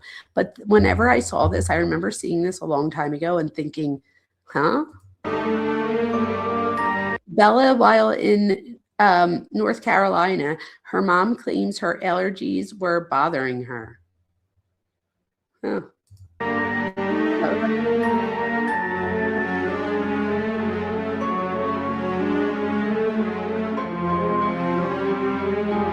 Okay, this says the older she gets, the more scared I am to let her out into the real world. The world of evil, the world of hate, the world of bullying. I was reading a post the other day where a kid was being bullied at school because of his nut allergies, and a kid put a peanut in his drink as a joke. He could have died. The world is a scary place. I will do everything in my power to teach her right and to protect her, advocate, stand up for her, and defend her. I pray every day that she never feels any less than the rest of the world. I pray that she's protected when I'm not around to protect her. Nothing or no one will stop me. Hashtag allergy kid, hashtag tree nuts, kiwi, stop bullying, stop hate, protect our kids. What is that one? EO-kid? Asthma kid. What's EOE kid? No. And then we have asthma kid. And then it says, so over here, this is Cece we're talking about. Look how happy she is over here. So yeah, I feel like my daughter had real things, and I've never wrote something like this before. I mean, everybody handles things differently. And I guess, my daughter's, well, you could get a pin infection and need amputation. So there's that. But I don't know. I feel like here, I don't know. What do you guys think about this? This part to me is, telling this to me up. And then that says more drama. Oh, Nutgate. Just in case anybody's like, what's Nutgate? Chris's mom. So at the very end of their life, Shanann does a lot of traveling. So they come home from a trip together, her and Chris, and then she leaves for a trip for her company, so for Thrive, for the weekend. And then, oh no, wait, I back that up. They go away together. She comes home. Wait, ready, you guys? I have a memory. Someone tell me if on June 27th is when, was it 2018? She goes to North Carolina for the rest of the summer. And then she comes home. And as soon as she comes home from North Carolina, he goes out for the very last week. And then they come home together. Then that weekend, she goes on a Lavelle trip, which is Thrive's parent company. And it's the night she comes home. She gets dropped off early in the morning. It was like 1:30 in the morning. And by 5:30 a.m., the next door neighbor catches him backing his car into the driveway. Someone tell me if I messed any of that up. Let me see what you guys are saying in the meantime, because I haven't checked in a minute. I don't even know if anybody's here. Oh, there's 109 people here. Hi, everyone. Please subscribe and like. Okay, so let's see what's going on. Let me see if I can answer any questions. If you guys have any questions for me, I know when we're over at Drunk Turkey, you'll put like stars and stuff. For me, because I have ADHD so much, so put like an emoji if you have it. If not, put stars or something so that I definitely see it. But if you have like an emoji or something that you could put at first, it'll like stand out to me. But that way I know to read it as opposed to maybe something that people are discussing in the chat. If you are right now in the vertical live, just know that I am not ignoring you. Our chat is not ignoring you. I didn't realize that when you tape in vertical and horizontal that you had two separate chats. I don't know why I didn't think that. Like, it makes sense now that I think about it, but I didn't know that. So do me a favor, if you're on the vertical one and you would like to join our chat, which I would love for you to do, please come over to the horizontal one where we're all laying it up with each other. So when I had my neck surgery, so Barbara Hall, let me back it up a little bit. Okay, let's see. All right, he's the type that wants and liked the chase. But when he got her, he didn't want her anymore. As soon as the honeymoon phase wore off, truth, I take it a step further and say, how many girls did he have before? I don't think he's had a lot. So I don't think that it's until he starts working out and gets into his own body that he even starts to feel attractive to other women, in my opinion. So I'm not saying that he was, that he lacked attractiveness. I'm saying that the perception of, he thought that he was, not worthy of that attention back then. So it was hard for him to like accept it. Once he starts doing that Thrive Duo, the burn patches, that's when we start to see a body transformation. We start to see his muscle definition get, even more pronounced. And that's when I think he gets like the little bit of like self-confidence to start even, to start flirting with other people. I don't know. And you guys let me know in chat, how long do you think that him and Nikki were talking? So not necessarily in the end when they were staying at each other's houses and having sex all the time, but I don't know if you guys remember, but I believe that she searched, like a Google search, their name. We should do like a Google Trends eventually on this, but I don't know. I'd have to look at it on my own to see if it was worth it. But she looked up her name like a year before they supposedly started dating or met each other at work. So that's just some food for thought. Okay. I agree with you, Truth. And then, yuck, I agree, Truth. So people are agreeing. And I agree. I'm not saying that that's not true, but I think it's for different reasons. I had a friend like that. It turned out he was a psycho. Barbara, well, you better be staying away from that psycho friend. He's talking about the prep for the colonoscopy, right? Exactly. You shit your eyeballs out. Oh my gosh, I didn't realize I was that far back. They'd been married for a while with kids, so I wonder how much Nicole was feeding his ego, and it was like a new woman syndrome. Kelly Dime, let me tell you something. So for any of us, whether you're married or single right now, if you're watching this, it feels good when somebody's like, oh, you look really good. Last night, somebody was like, oh, Dr. Vona, your new camera or whatever, like, what did they say? I looked like I was 25 or something. I was like, keep going. Like, you know what I mean? It felt good. I'm married happily. It didn't mean anything. It makes us feel good when somebody gives us that attention. So I think, though, if you listen, like, I don't talk to my husband the way that Shanann talked to him, or puts him down in some ways, I should say. Demasculinizes. That's the word I'm looking for. I feel like she demasculinizes him a lot on her lives, whether she means to or not. See, this is the other thing, you guys. Everything I'm saying here, I'm not saying that anybody like woke up in the morning and was like, how can I F this person over to? Like, I don't think that that's what happened.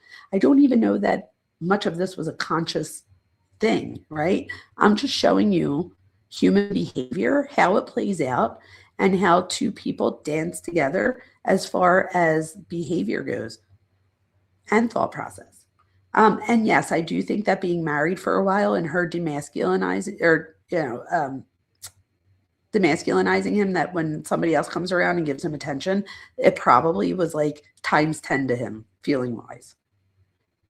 Then we have, I've had to wear one of those braces. Oh, did you, Barb?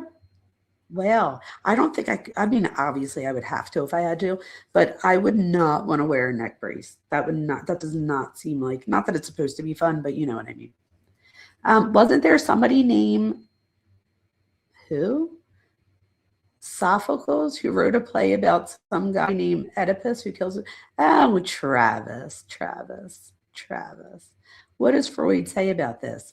So what Travis is talking about is Freud's psychosexual stages of development.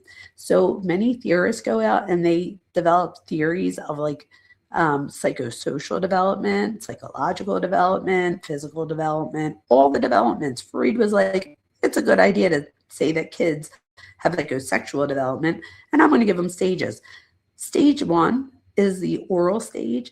Everything that Freud studied in these stages revolved around gratification and sex. So sex and gratification. And if you look at it, if you think of Darwin's theory of evolution, we have to, survive so that we can reproduce and pass on the best of our genetics to our offspring.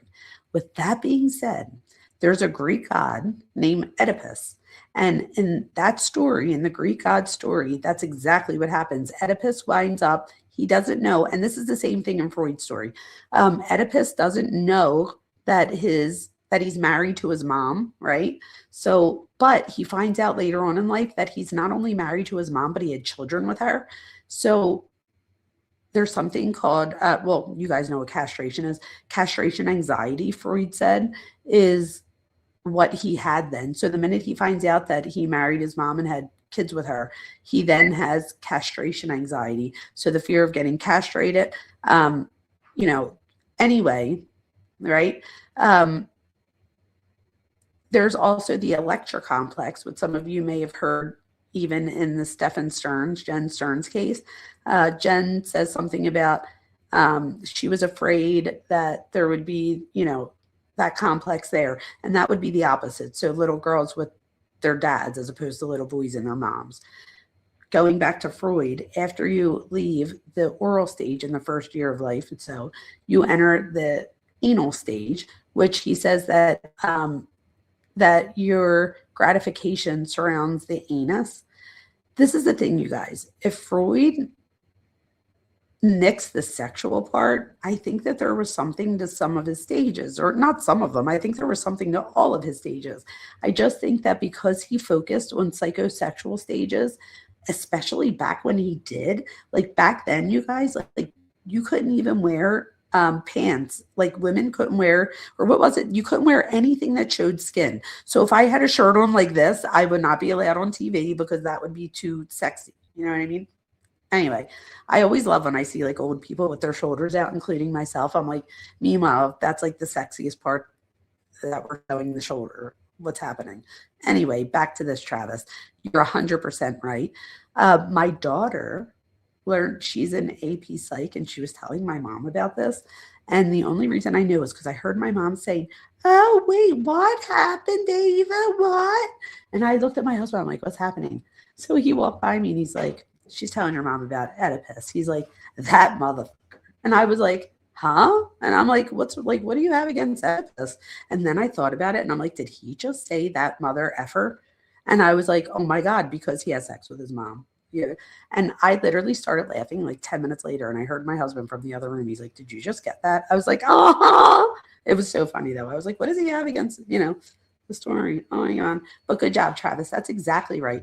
So Freud thinks that at a young age, so after we go through the oral stage, then the anal stage, we go into a stage right before right when puberty occurs, right? Where we don't we're no longer interested in the opposite sex. So we go from wanting our moms and dads in Freud's eyes to not wanting anything.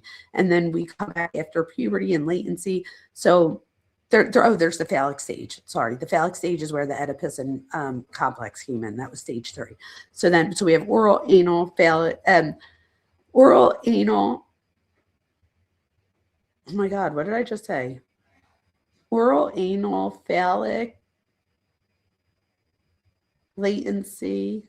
What am I missing? What in the heck? I teach this all the time, and I'm having Freud, psychosexual. I don't know why I'm having a brain fart.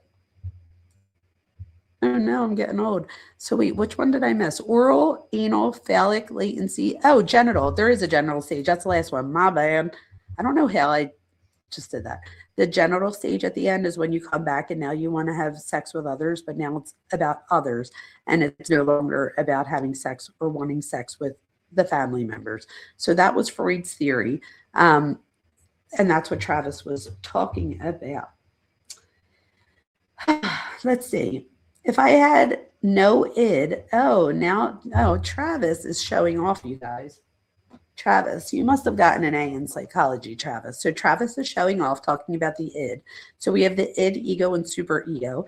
Your id is your initial instinct. Your super ego is your morals and like social norms. And then your ego is the thing in the middle that balances out both your id and your super ego. So think of it as like you're on a diet and you come home and somebody's baking your favorite cookies, and your immediate response is to go grab all of the cookies and eat them because they smell delicious and you're hungry. And then your super ego kicks in and is like, oh, don't do that. Like, you've been working so hard on losing weight. Maybe you can just have a bite of one or just eat one. But your super ego kicks in and is like, put the brakes on. And your ego is what we wind up doing.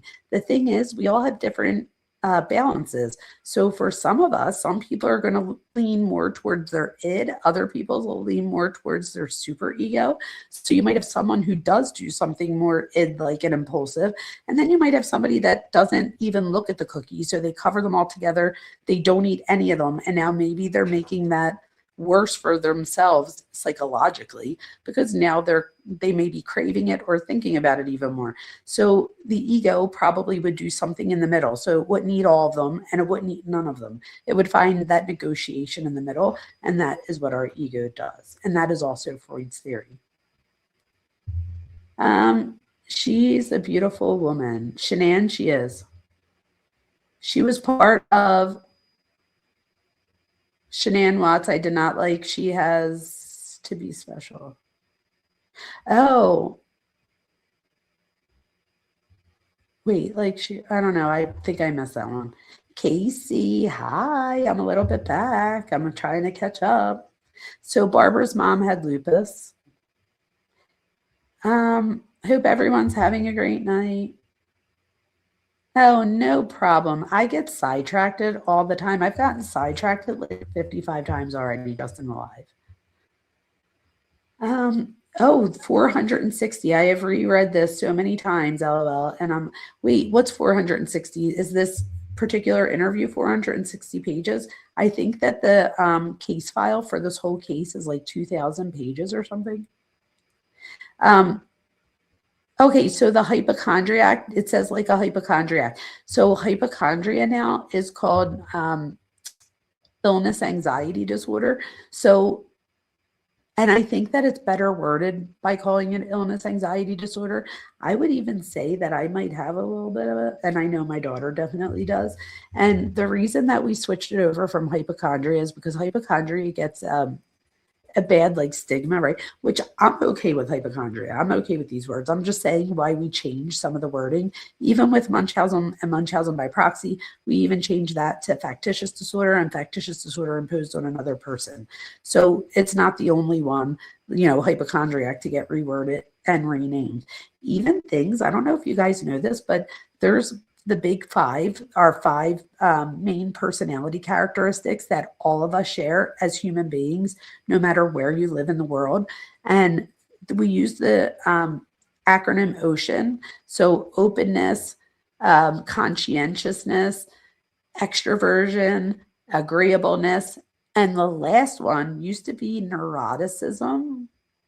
They had to change it to negative emotionality. You want to know why? Because too many people were neurotic about the word neurosis. I was like, what in the hell? So they even changed that.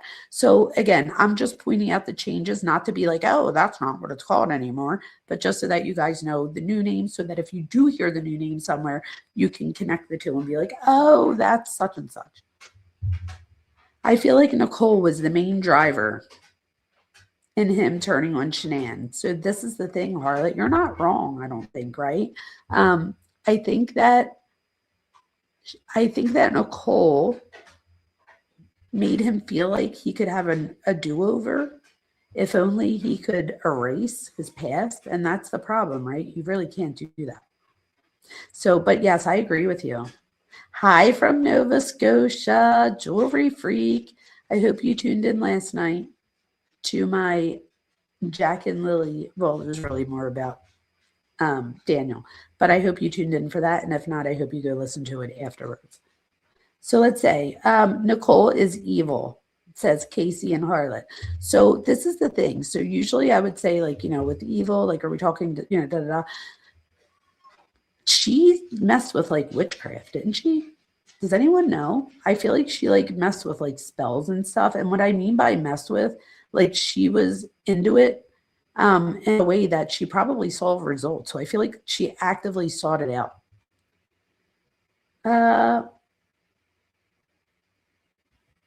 Cheap viewers on streambo.com remove the space. I don't know what that means. She claimed to have all of the above and more. Yup. Cuff you, did you ever confront NK about the searches for Shanann? Cuff you, do you know who NK is? And Chris, the year before she met Chris. I've heard she did, but I don't know. Yes, she definitely did. That is true. So, oh, did they ever confront? I thought that said, did you? Oh my God. So Nicole Kessinger, you guys, she looked them up a year before she supposedly met them. So in my opinion, she would have had to know of at least Chris from work or Shanann from her online lives. And I don't know if you guys remember this, but there's a video where Shanann gets flowers from Chris because a few days before she's on the live making cookies and she says, I don't know what those angry emojis are for either. So somebody was like hitting the angry emoji multiple times. I think, in my opinion, that was Nicole doing that. So I think Nicole very much watched them. I even think, in my opinion, I would go as far as saying that she met them in the town at some point, like met the kids and everything. And again, think of like festivals, things like that, where you run into other people in your town. So I would not be surprised if she had run into them on more than one occasion. She probably had one thing and half a dozen meds she was taking. No, guess what? Oh, you're talking about Shanann. I thought you meant Nicole. Oh my gosh. Oh, Harlot, I've never been able to find anything with NK speaking to that finding. So NK doesn't speak to the finding, but the finding is definitely there. And I don't know how the investigators kind of just overlooked it. Let's see. I've heard so many people from the US say they moved or traveled across the world. Oh my God. Thank you for saying that. When I read that earlier, it's Shanann that says it. Shanann says it in one of her Facebook posts or whatever. She's like, and Chris, she's like, and then like she was thanking him for being a great dad. And then she's like, and then for moving halfway across the world. And I definitely caught that when I read that earlier and said, you mean the country? Like, but that's funny you caught that too. So it is, they did let her out of everything. You know what I mean? All right, let's see what else I have here because I don't want to do what I did last night and then not get back to this stuff. So how about this? I'll put this one and I'll read some of the stuff I wrote. Oh, I guess I have to read it. Characteristics of the non-perpetrating spouse. Although much has been written to describe the perpetrator, comparatively little is known about the child's parent, usually the father who does not have the disorder. So often the literature does not mention the spouses or partners of the perpetrators or only does so in passing. What is known is usually placed in contrast with the role of the perpetrator of the abuse. The experiences and perspectives of the fathers are seldom explored. The following is a review of what is currently known about non-perpetrating fathers. So let's see. Okay, fathers of child victims tend to be distant, uninvolved, and emotionally and physically detached from the family system. So right here, you guys, what I read here is disorganized attachment. That's exactly what I'm reading here. So disorganized attachment. We'll talk about attachment. As you guys get to know me, attachment and identity are my expertise well, I have a few expertise, but they're the ones that I always navigate towards. Some authors describe the men as tentative or as having a passive role in taking a low profile. They've even found that the men tend to be peripheral or contrastingly very intense. So that's interesting. Of the men involved in the case, that's interesting. Studied by the researchers, 70% of the fathers were either absent, or peripheral to the family prior to the abuse identification.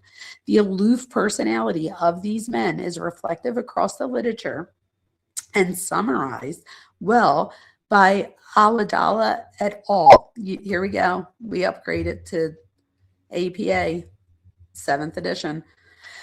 Et al. Just means that there's three or more authors. If it was two authors, it would look like Gary and Bentovim, 1996. And if it's one, that's a colon, meaning that there's another one.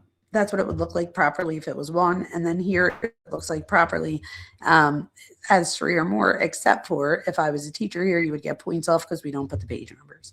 But it says who stated that the father is absent and that this is typical. Interesting. Think of Gypsy's dad too, right? I've never met any of his oil field buddies at any party we've ever had with them, right? Mhm. He was very cockroachish, for lack of better words, on that. If they went anywhere, it was her friends, it was her people. Okay. I stepped out and then I just came back in and I saw, and this was only like a minute ago.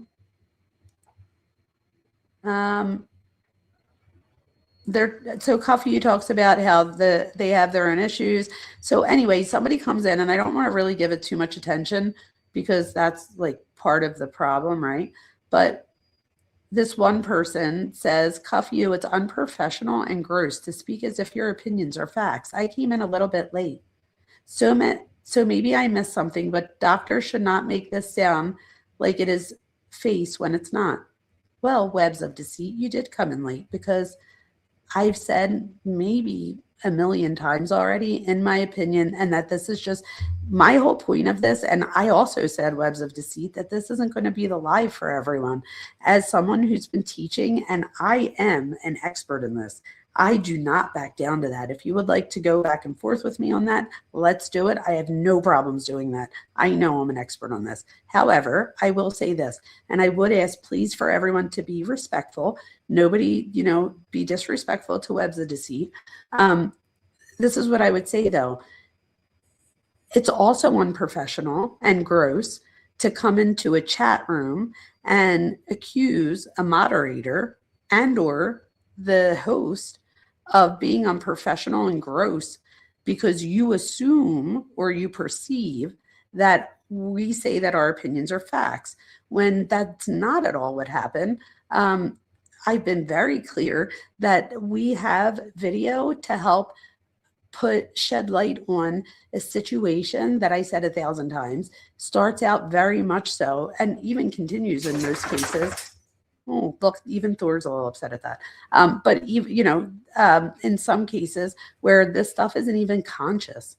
So it's not even something that people see. It's just I have a specialization in couples therapy. So I see clear as day. And again, no, I'm not diagnosing, nor would I ever want to if I didn't meet someone. I will say this, though. That rule, the Barry Goldwater rule, came from back in the day, like way back in the day, right? With like Watergate and all that, where you're not allowed to diagnose anyone without seeing them. Although I totally agree with this, back then we did not have all of the video data that we have in today's day and age. So I think sometimes you get more information and you get to know more about a person when you see video, because I could act like whatever I want to be. At the end of the day, my personality is going to slip through every time. Do you know what I mean? So by watching video, if you guys go back and watch every video that I've ever created, I'm sure that I've even grown since I've only been doing it a few months, but I'm saying even in 10 years, I'll look back and I will have grown from that, I hope, because that's life. So I will say this, if you want to be in our chat and you want to be here, please be respectful to everyone, including me and my mods. This is my channel. And if this isn't something that you'd like to hear, that's okay. You have a right to that. There are many other lives right now speaking about something else. I hope to God, Webb, that you wind up staying because you realize that was that was a misspoke right there. But I do also hope that you retract your statement to cuff you. Thank you. She's a nurse. She knows what she's talking about. Oh, look at that. Thank you, Kiwi. Oh, everybody stuck up for cuff you. But if you, okay. Okay, Truth, you don't have to be like that going back either. I love you guys. Thank you guys so much. Truth, I'm messing with you too. Thank you guys so much for all sticking up for each other. For anyone else who wasn't part of any of that, I hope that you do see that if you become part of this community, that you will have a whole group of people that will catch it and have your back, including me, right? So including me, and I will every time. Birdie has been a member for 3 months.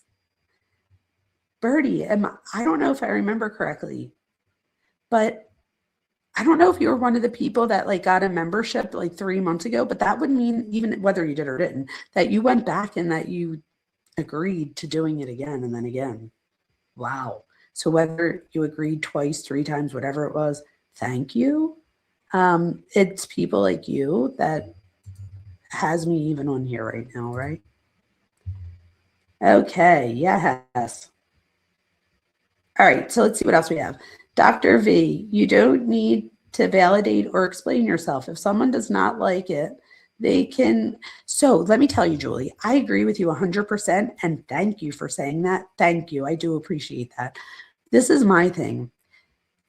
Julie, if somebody in the chat said something disrespectful to you, I would want to stop it. Now, this is the thing. If they would have said something disrespectful about me, I might have just laughed at it and been like, save your comments. I'm totally secure in myself. And so is Cuff You and everybody else, I'm sure, too. But I want you to see that I take this very seriously and that I have your back.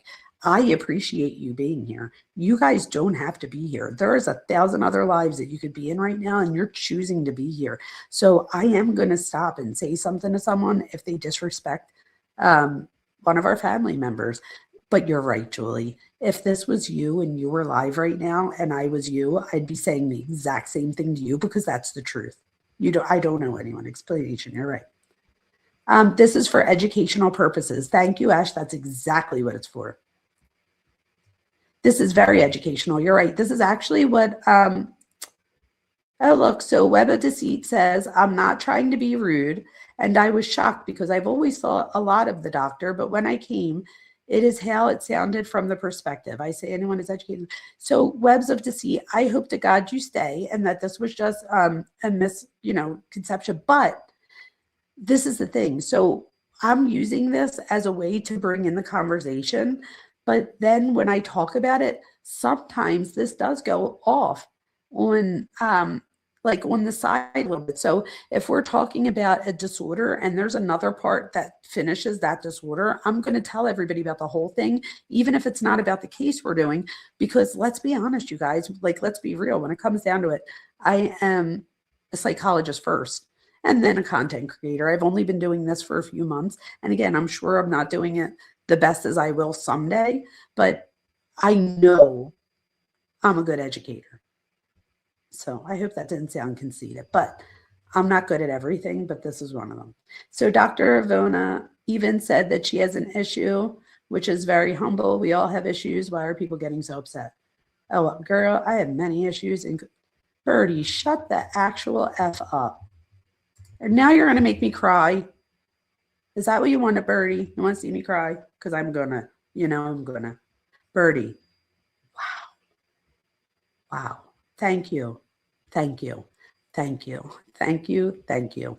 This is either going to more equipment so that we have better lighting so that you could really see me a little bit better, and or my student loans, which have just come in and I'm like, what the good news is I've read some of the stuff just real quick, and I think there might be a way that I can apply for public service. That's another thing, you guys. I'm a public servant and have been for 22 years. So I also work at for-profit college and universities, but I started at as a public servant, and I've remained a public servant my entire time. I could have stopped working at a place, the place that serves underprivileged students, but not only have I not stopped, but I'm head of all of the part-time employees there. I'm the adjunct liaison. So I'm like, right. So anyway, my point is, Birdie, I'm going to cry. Thank you. I love you guys. Oh, I am so glad you stumbled on this too, April. right? It's right up your alley. I've worked with trauma victims, and it's always interesting in learning. So, April, I would say this, not only, will you find this channel helpful for you, but we're going to find it helpful to have you. I always say that this legit is the smartest. Me and Daniel from Drunk Turkey, we have the smartest group of people. And when I say smartest, you guys, let me be clear. Smart, my husband is a union iron worker. He is brilliant when it comes to ironworking and stuff, but you don't, you go to like trade or whatever for that, but he didn't get a doctorate degree. I would say that he is just as smart as I am. And he's definitely on his toes. So when I say smart, know that I don't mean that you have to have a doctorate degree. That's the one thing about having a doctorate degree that I did not look forward to, is that because most people don't have a doctorate degree, I never wanted anybody to think that I was like doctor and that everybody else is something else. You guys, I am Jamie. I'm Jamie from the block. How about that shit? Who's got a bunch of student loans that I have to pay. So if I'm crying, it's because Birdie gave me a huge super sticker that I'm not even comfortable with, and because I have student loans. So there's like a double crying here. Wow, you guys. I am like, oh. Travis says, that reminds me, did the college universities in New Jersey? No, Travis, I had to go to work, okay? And I still stayed up late that night. And I still had to go to work. But I wasn't cursing you the next day. I laughed on my way to work. I was like, and Travis is off right now with everyone else. And here's my dumbass having to, I'm just kidding, I'm not a dumbass. But here I am having to go to work. But yeah, I had to go to work, Travis, at both of the college, to the college and the university. One was in New Jersey. The other one was in PA, and I had to go for both. Huh. So let's go back to this real quick. So again, I'm sorry for the going off there on the side. Again, I hope that Webb decides to stay and realizes that, it wasn't that. But also I would say, you guys, just make sure when you go into someone's live that you definitely listen first, just to see, because I wouldn't want someone to come on here, think that, then leave and tell other people like, oh, she, da, da, da. And again, who cares, right? That's my channel. I don't care that much. But I do care in the sense that I do think this could be helpful for everyone. And I would just like for everyone to get something out of it if possible. It was her friends that came over. It was her Thrive people that came over. It was her world that he was living in. Okay. If that makes sense. Yeah. Like, it worked, right? Everything worked. He is a hardworking kid. Anything she said to do, he would do it 100% of the time. Hey, my parents are going to move out here. You're going to fly out to the East Coast and you're driving the moving truck back and they're going to fly home. It's like, I'm good with that. I'll drive the truck so they can fly home. They don't have to ride in the truck. And long story short, I was diagnosed with health challenges in 2010, so about 6.5 years ago. And it was a really, really, it put me in a really, really bad place at the time. And at that time, I was in a bad place. And I was unhappy. I was not happy with myself. I didn't feel good about myself. I lost so many friends because no one understood the challenges that I was happening. I looked like this still, but my inside felt awful. Everything was just bad. And I lost a lot of friends. I had people who I thought were my closest friends who didn't believe me, didn't believe I felt amazing, didn't believe I was struggling, didn't believe I was hurting. A lot of stress, and all of that was going on in my life. And so at that same time, I was in this bad place. I met my Chris. I met my husband now. We took her to all kind of doctors when she was little, brain surgeons. We took her to everybody to find out why she kept having these problems. And that's the thing, right? Nobody They went could to find brain out. surgery.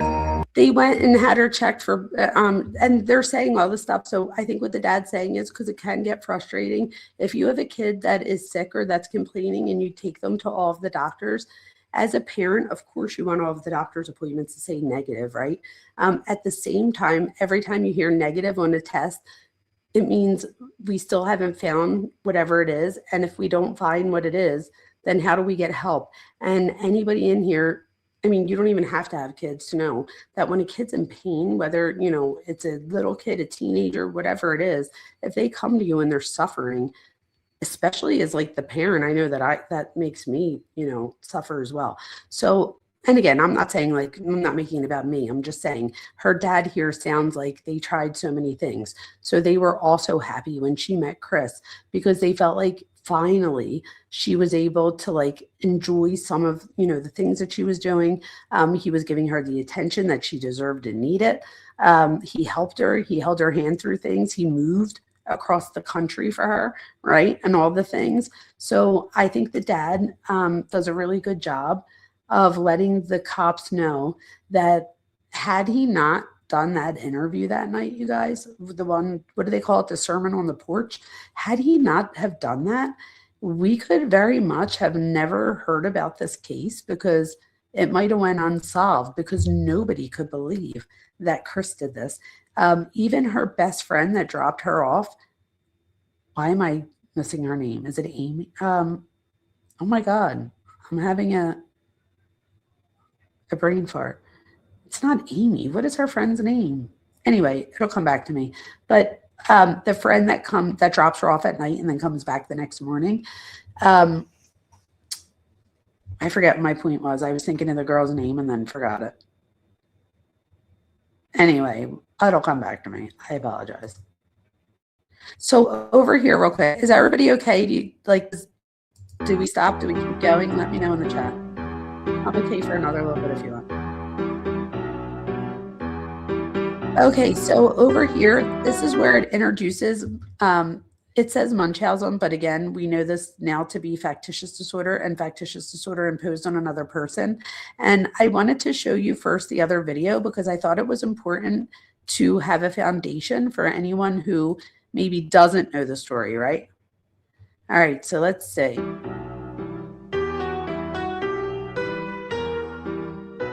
So this is a picture of Shanann, and it says baby under construction with an arrow pointing down.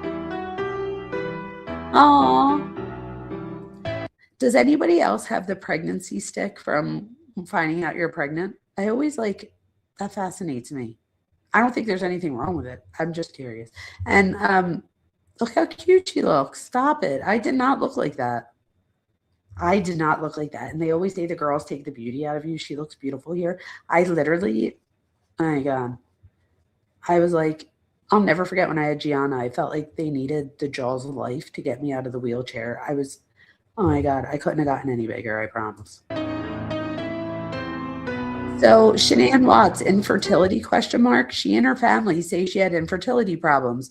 Beat all odds, quotes, to have babies, yet she bought baby clothes before being pregnant. Why would someone who was told they could never have children buy a giant out of their price range home with 5 bedrooms? And okay, I don't know who wrote this on social media, but I would say that's judgy, in my opinion. You should be able to have a 12-bedroom house if you want to, and you should be able to buy all the baby clothes that you want. The truth is that if you're infertile, that doesn't mean that you can't try things like in vitro fertilization or even adopt.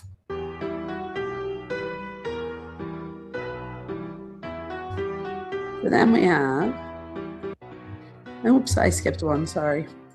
We have this one right here. So this is Shanann, and it's a picture of her with her DFT, I think it's called. Yeah, thermal patches or something, but it's literally like it's like vitamins and supplements through the skin. So it says, I'm surviving this humidity, bugs the size of birds. So I believe she's in North Carolina. And the hustle with kids and family. We have been going nonstop for over a week. Lots of new thrivers, and I'm 9.5 weeks preggo. I'm truly grateful for the mood support and patience I get from Thrive. You guys, so this goes right into the whole thing, right? So she's truly grateful for the mood support and patience that Thrive gives her. Can we really say that there's a correlation there? I don't know. And then it says the last 2 pregnancies, I never wanted to leave my house unless I had to. So she was not on Thrive the first 2. And then it says, this go around, I'm 4 years older and with 2 wild toddlers. She always calls these kids wild. And I'm like, cause she's never been to my family's houses because they're like regular kids. If anything, I think they're like very well. I don't know. I don't think that they're wild. I haven't stopped saying yes to birthday parties, going to friends' houses at 6 p.m. at night. So why is that important, you guys? So like Travis or anybody, I don't know if you guys are up to this, but she went by this Baby Wise, which is like a way to parent the kids by getting them on schedules, which I believe that you could get them on schedules even without that. But anyway, she put the kids to bed by 6:30 every single night. That was their bedtime. Apparently, she was extremely rigid about the rules. Like these were the rules. And even her friend that came when she had her neck surgery said, you did not break the rules. That's not the word I'm looking for. You did not like throw a wrench into the rules. Like that was like not okay. And then it says, I haven't stopped saying yes to birthday parties. I said that part. Taking kids to the parks and splash pads. I am in love with this lifestyle of just living and enjoying every moment with my family without saying no. Mommy's too tired. I'm addicted to creating memories and living life to the fullest. Thrive life is my best life. So let me tell you what my problem is with this, you guys. So this, first of all, is like 2 months before she passes away. This part I don't have a problem with, but I can't believe, I don't think I realized that she was only 9.5 weeks pregnant, a week into her being there already. So that means she was only 8 weeks pregnant at home. When does she get the, remember when, oh no, that wasn't about the baby reveal. Wasn't there a baby reveal somewhere in the mix too? If I remember correctly though, when she tells him she's pregnant, he did not look like he was happy about it, in my opinion. And by then he was dating Nicole. Him.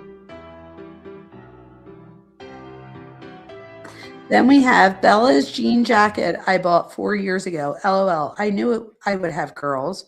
So that's one of the things that people were talking about. Why would you buy this before? And again, she could have adopted children and, had them wear that. And then it said, I absolutely love being pregnant. I love everything about it, minus the pain I've had this go around. I think I could be a perfect surrogate. So you guys, okay. Neeks Peaks did her homework. So, wow. I did not see this. Wow. So she just got done telling us that her past 2 pregnancies, she couldn't get out of bed. She didn't like it, and that this go around, wow, you guys. She says, I think I could be a perfect surrogate. And then hashtag surrogate, hashtag love being a parent. I mean, pregnant. That doesn't go together, right? Like she just told us in the slide before that thank God for Thrive, where she would have the pregnancy she had the first 2 times where she couldn't do anything. She was too tired. I've never seen this. Wow. Neeks Peaks. Good find as far as, wow. Side note, I don't care what this makes me look like, but I did not love being pregnant. Not even a little bit. There was nothing I liked about it. I didn't like getting sick. I didn't like being bigger. I didn't like not being able to see my shoes. I didn't like having preeclampsia. I didn't like any of it. So when I hear people say that they love being pregnant, I'm kind of like, I'm jealous. Like I wish I did not have that same experience. My mom told me it was the best 4 years of her life. And I remember being like so pregnant and being like, your life must suck. And I was like, I was something else. Let's see, what else does it say? Left that phone and she got a new phone. Like I start thinking about, movie type stuff. Like, but you went through a lot of scenarios of right. which her being murdered by her husband was not one of them. No, yeah, absolutely. Like that. And then one that even went through my head at some point was maybe their problems were really bad and maybe she took her life and the girls. Maybe it was a murder suicide that way. That was like the worst case scenario in my head. Like maybe they had such a bad fight and there was going to be a custody and she was pregnant. She was stressed out. She just couldn't handle it anymore. Like that was my worst case scenario. Which is what's so interesting to me, because obviously we know the outcome of the story. This month in 2010 was when I was officially diagnosed with my health challenges. I just remember that. I forgot. Oh, wait, let's This see. year's flying by that I forget. So it's been 8 years that I've been. So this says October 24th, 2012. So this is, wow, this is like before they get married. Oh, it says it right there. Duh. October 2nd, 2012, 32 days till we are Mr. and Mrs. King. Wait a minute. King Shanann's name for her first marriage. Wait, what? I knew that, but I didn't know. Did anybody else know that? It says 32 days till we're Mr. and Mrs. King. She was marrying Chris. And I almost said, could this just be like did Neeks Peaks maybe find this wrong or something? But no, because over here it says Shanann and Christopher's wedding. 10 days left and Chris will be a lucky guy. I cannot believe it. That's a huge red flag too. I know that people say joking around, but well, I've been dealing with it a whole lot longer than that, but 8 years that I was officially diagnosed. And so, yeah, we all deserve better. We deserve to feel better. Did she say 8 years before that she was diagnosed? I thought Chris said that when he met her, she had just been diagnosed. That was her dream. To be a mom. Yes. And then she battled lupus for a long time. With her lupus, they were her miracles. Yes. Yeah. Mm-hmm. She became friends worldwide, all over the internet for lupus. There we go. So, and again, you guys, this is not victim blaming at all. As someone who has so much training and experience with this, I just think that this is an opportunity to educate about this, and that's why we're talking about this. But here her mom talks about how she was not supposed to have children and that these are her miracle babies because she had lupus. That's sad, right? Family and friends. When they found that she was... Oh, that's what it was. She said that there's like thousands of people online now that she's made a community with. That would be part of, and again, I don't know that she has factitious disorder, but if we're looking at something like a factitious disorder, or it could even be a somatoform disorder of some sort, either one, do you guys see how by getting this identity, so by getting the identity of somebody with lupus, it afforded her, and again, I don't mean this in a good way, but it gave her the opportunity to then branch out and find other like people. And again, that's a support system. And as human beings, it is natural for all of us to be a social human being, right? We're social beings. So it's normal for us to want support. Oh, wow. I didn't know some of this. Pregnant with Bella. They were nervous for her because it's a high-risk pregnancy. And she called me and she's like, Mom, nobody's happy for me. You know, my lupus friends. And I said, that's because they care about you. Oh, that was interesting. I don't think I heard that. Her mom just said that she told her mom that none of her lupus friends were happy for her. I wonder if that was a reality or if that was perception. My instant reaction is, how does somebody's friend know that they missed a doctor's appointment? Nobody's doctor ever called me because one of my buddies missed an appointment, right? That's my mindset of things. That was, you know, always her dream is to have kids and exciting moment. Yeah. And then she got pregnant with interested in, you know, our girls and what, you know, what they liked and wanted to spend time with them. And then she got pregnant with her oldest, Bella. That was, you know, always her dream is to have kids and exciting moment. Yes. Nothing seemed odd. Well, she wasn't even sure she could have kids, right? Yeah. They did have, I know, some fertility problems with the first two, and that she discussed with you. Yeah, absolutely. Okay. Yeah, she just always really wanted to be a mom, and she loved, like, when she was pregnant, she would always be excited about, oh, I'm, you know, decorating the baby's nursery, and this is the theme I chose, and I got all the clothes ready, and they're all washed and hung up, and but I'm only 4 months pregnant. And So very type A, like Jeremy Oh, just absolutely. described. yeah, very Absolutely. organized and just always like ready to go. Like what's the next thing? And you know, she just always had something going on that she could really dive into and be involved in, And consistent. How about any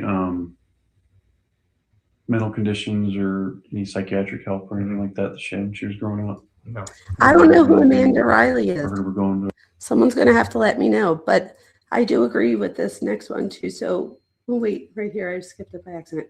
Web's a Deceit says, I wonder if she wanted to keep her name and for Chris Watts to change his name. Most men would not love that idea. So you guys tell me in the chat, if you were getting married to a male, because we know that 90% of the people that love me are lesbians, which I love all of you 1,000%.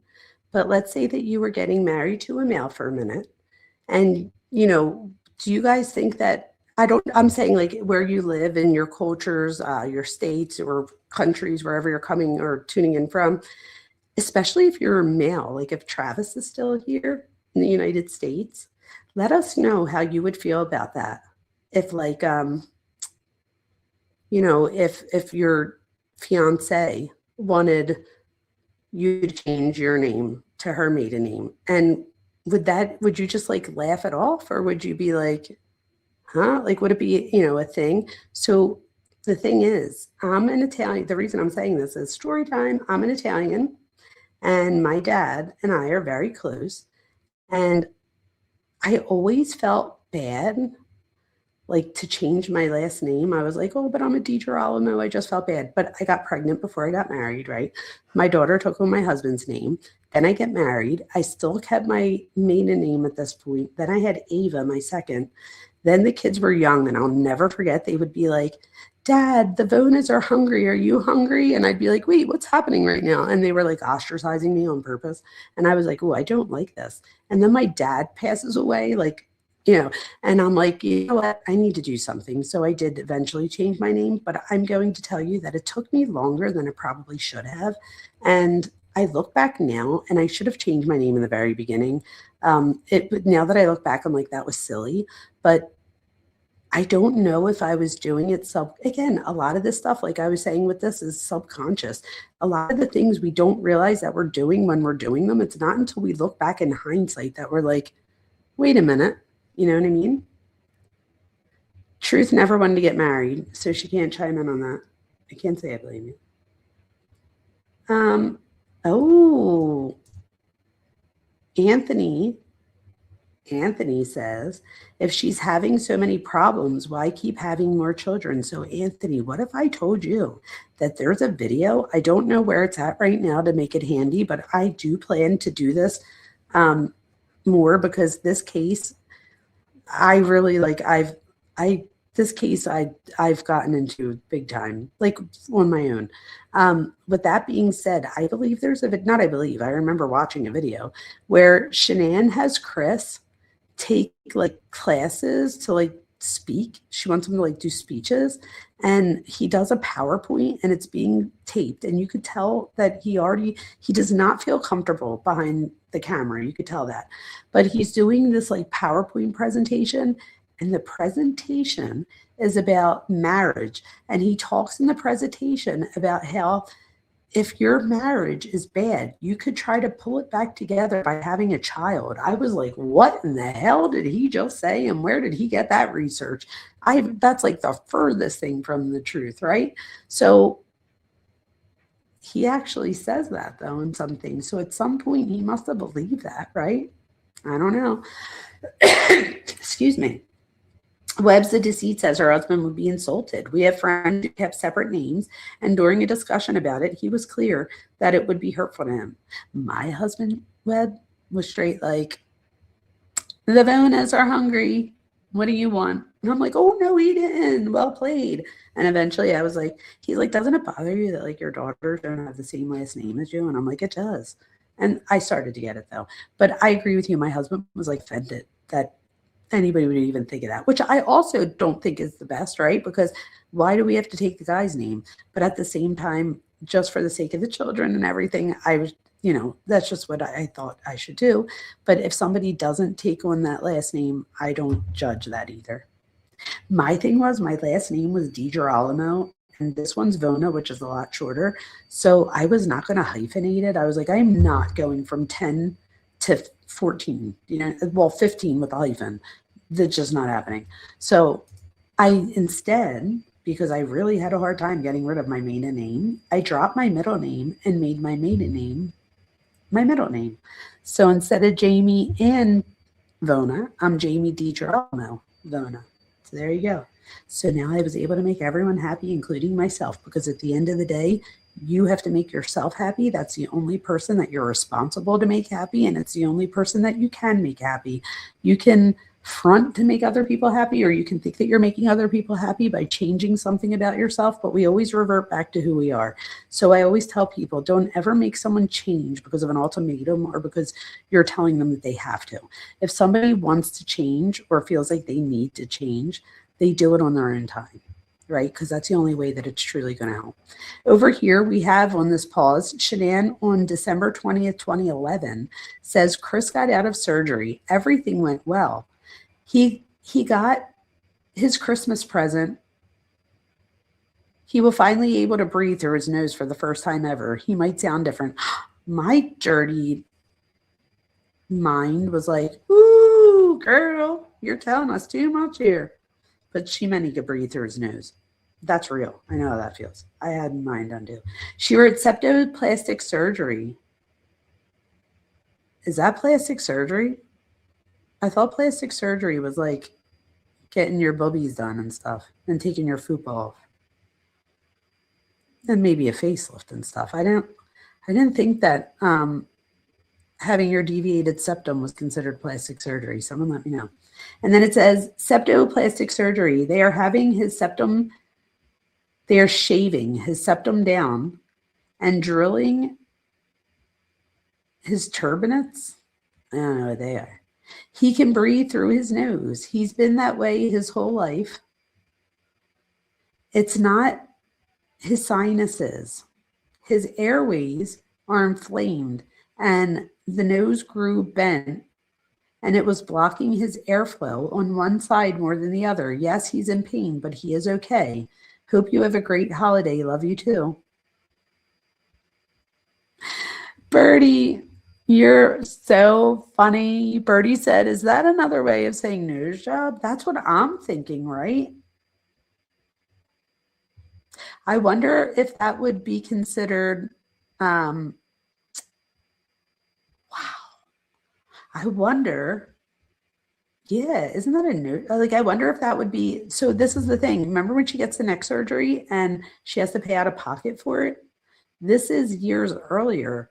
I wonder if Chris paid out of pocket for this surgery, and if so, if that gave her the, you know, the wherewithal to even be like, maybe this is an elective surgery I should have. I don't know though. You guys let me know what you know.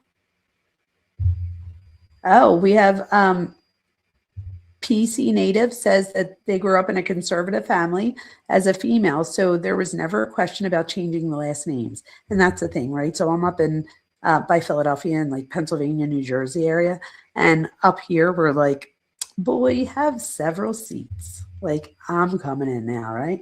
And I could definitely see, I don't know why, but I always like find myself like not attracted physically, like attracted friend-wise and stuff to people from the South. I don't know what it is, but I do. I don't know if you're from the South or you're just in a conservative family, but I have a few Southern friends in here. They're also lesbians. I don't know it. There's no way that it's just by chance.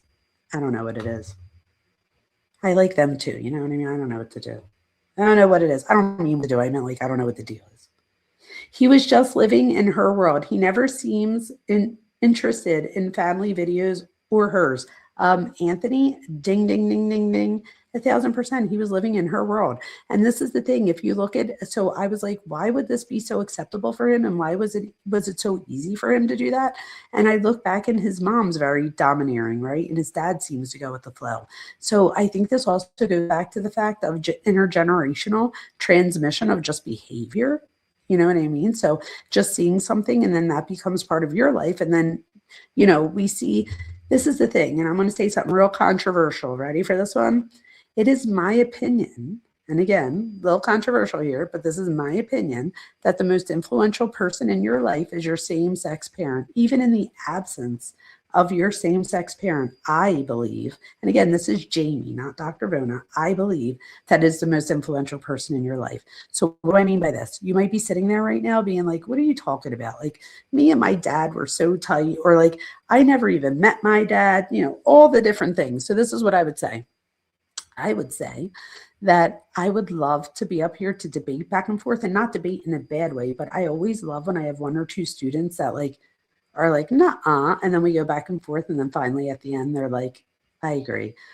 So I really feel strongly about this. So what I mean by this is, let's say your dad's a piece of crap and you're a guy. One of two things are going to happen. Either you wind up repeating history and doing a lot of the same things that he does, or you're like, I'm never, like, I don't care what I do, but I will never do this to my kid someday. And then that's what you follow through with. So you do the opposite of. Either way, that parent highly influenced you, right? If you've never met a parent, your same-sex parent, you may think, or you may, you know, reflect on this and be like, well, oh, well, like, I am the person I am today as a direct result of not having that same-sex parent. I'm dying to know what you guys are saying in here. And the thing is, I probably shouldn't have said this, because later on like the replay, I'm not going to have the ability to go back and forth in like a debate type thing with someone. So I probably should have saved this for maybe a members only live, but whatever, I already said it. So I don't know what you guys think about that. And if you, and there might be some people that are like, no, I hated my mom. Me and my dad were so close. Me and my dad are exactly alike. Well, guess what? So were me and my dad. So me and my dad were so close. I was like, you know, we got along so well. My mom, anybody that's been here for a minute knows I love my mom to pieces. And I will say that she's a definite testament of how somebody can have a straight personality disorder and in their later years start to loosen up a little bit with that. I also think it's the help of he's not my stepdad. They're not married, but they live together. I love Dory. My dad would have loved Dory, love him. But I think his influence, which makes me think that a lot of my mom's narcissistic personality was a direct correlation between the dance she did with my dad. And I am not the same mother that she was when I was younger, because I do not feel that it was advantageous to my development to be so. So I make it a conscious effort to think about the decisions that I make with my daughters, knowing that someday they'll be 47 and they can look back and be like, I can't believe my mom did that. Or I'm so happy my mom did that. So again, I know that I'm going to be the most influential person in their life. It's also true to say that someday when they have babies, right, they're not going to call my husband to be like, did your vagina hurt? And I'm not trying to be your vulva. There you go, Travis. Sorry. Wait, what was it? The uvula? That was so funny that night, you guys. That was so funny. I thought Travis asked me, wait, I thought he said, can I see your vulva? I was like, what? What's happening? And he said, can I, like, when I look in the mirror, can I see my uvula, the thing in the back of my throat? So I was the one that was off track, not Travis. I laughed. I literally still laugh sometimes when I'm like by myself and I think about it. I'm like, oh my gosh, I can't believe I said that. Or like if I'm listening to a song, what's the song with the, and she says, forget it. Ain't no way I'm taking a chance of making myself look like an ass in front of a class. Oh, I messed up. Oh, I think the Spanish Mexico has the best plan for last names. So what's their plan, Travis? How are you going to say that and not tell us what it is? You got to tell us what that means. What do they do there? It's plastic surgery. That's funny. Sounds like rhinoplasty. Look at you, Janie. Or Jeannie. Sorry, I didn't mean to say that wrong. Rhinoplasty. So rhino is the word for nose, isn't it? An otorhinolaryngologist. I'm like, why can't you just call them the ear, nose, and throat? I don't get it. But I guess if I was an ear, nose, and throat doctor, I would want to be called an otorhinolaryngologist as well. They bill it as a deviated septum, but sometimes do a rhinoplasty as part of it. Oh, so I had a deviated septum done, and I'll never forget. Me and my dad were in the room, and I made a joke, and I was like, yo, cuz, can you like, I was a little bit older. I was like a teenager. And my dad pulls out like a wad of money. He used to carry a wad in his pocket. We're Italians from Philly, but he pulled out a wad, and I'm like, oh my God, is he like going to bribe the doctor? But again, not consciously aware of like that what he was doing was probably inappropriate. He was like, yeah, doc, I'll pay extra if you want. Like, she really just wants like right here, just a little bit. And I remember the doctor looking at us and being like, I can't bill for that. Like, I have to do a rhino. And I remember my dad saying, all right, but that's why. And I'll never forget. And all I know is that when I woke up, I no longer have the bump there. So he definitely hooked it up. I don't know if my dad like left anything on the way out. I don't know. It's more like having your cartilage straightened. I could not breathe, you guys. It was like collapsed on the one side. And I'll never forget, once they took those things out of your nose a week or so later, I remember him saying, breathe in. And it was like, my whole life changed. I was like, I could breathe. And now I have to be honest with you. This happened when I was 16. I'm 47. And to this day, sometimes when I take a deep breath through my nose, I like literally am like, thank God I can breathe through my nose. I'll like listen to my daughter or somebody like getting all stuffy, and I'm like, I could breathe. So I am happy about that. I had surgery on my nose when I was 15. They wouldn't do it before then because your nose is not fully developed until you're 15. Oh, Barbara, that's interesting. That's interesting, which is why I was 16. I didn't know that. I quit the recorder in 2nd grade because I didn't want to march in the parade in front of people. Nuh-uh. Rhinoplasty is the name for the cosmetic surgery. Oh, come on, Chico La Lesbian. Everybody's a doctor now. Whatever. I don't even know how that person's thing still stayed up. The surgery to correct a deviated septum is called a septoplasty. So this is the thing, Chico La Lesbian. Good name, but this is the thing here. Like I said before, we really do have some of the most educated people I've ever come across. So maybe not everyone is a medical doctor, but there's a ton of nurses in here, and nurses have to learn the same things, right? So they don't go through the medical school part, but they still learn. My daughter's upstairs. She just took a whole thing on prion diseases. I didn't even know what the hell prion was, let alone a prion disease. So again, I think we all stay in our lanes. My lane is not prion diseases and is not, you know what I mean? But my lane is mental illness. So where there's people in my chat, we have a lawyer in the chat. We have a nurse in the chat. We have a psychiatrist that comes in our chat. So we really do. So, you know, everyone's a doctor now. I have my doctorate degree, and I know a few other people have theirs. So I know it sounds like, but you have to remember, we're a bunch of like-minded people that come together. And I hope that you're here to add to that in a positive way and not to try to disrespect it or take away from it, especially because there's thousands of other lives that people could go to if they're not having fun here. And I don't mean that by any disrespect. I mean that genuinely. Like, if somebody's not having a good time in my chat or in anybody's live, you should not stay there, right? Ugh, I had that done and it was painful. It doesn't change the way your nose looks until they do a rhinoplasty. Webs, facts, which is why I'm like, either that doctor felt bad for me in the moment, and it wasn't bad. Like, I didn't have like a, wait, what is it? This. I didn't have that, right? It was just a tiny little bit, but it was the fact that after, and maybe, who knows, could it just be, and I don't know because I'm not a doctor, could it just be that when they put everything back the way it was supposed to go, that it like took that away? Possibly. I really don't know because I'm not a doctor there. I'm not a doctor, medical doctor.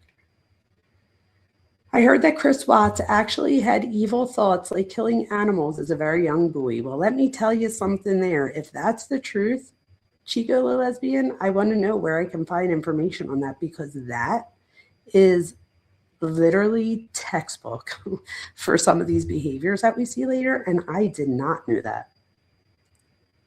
Dr. Vona, do you think Chris Watts would have murdered them if he had not met Nicole. No. But let me tell you why. And this is just my opinion. But I think that her being around made him more aware of the things that were wrong.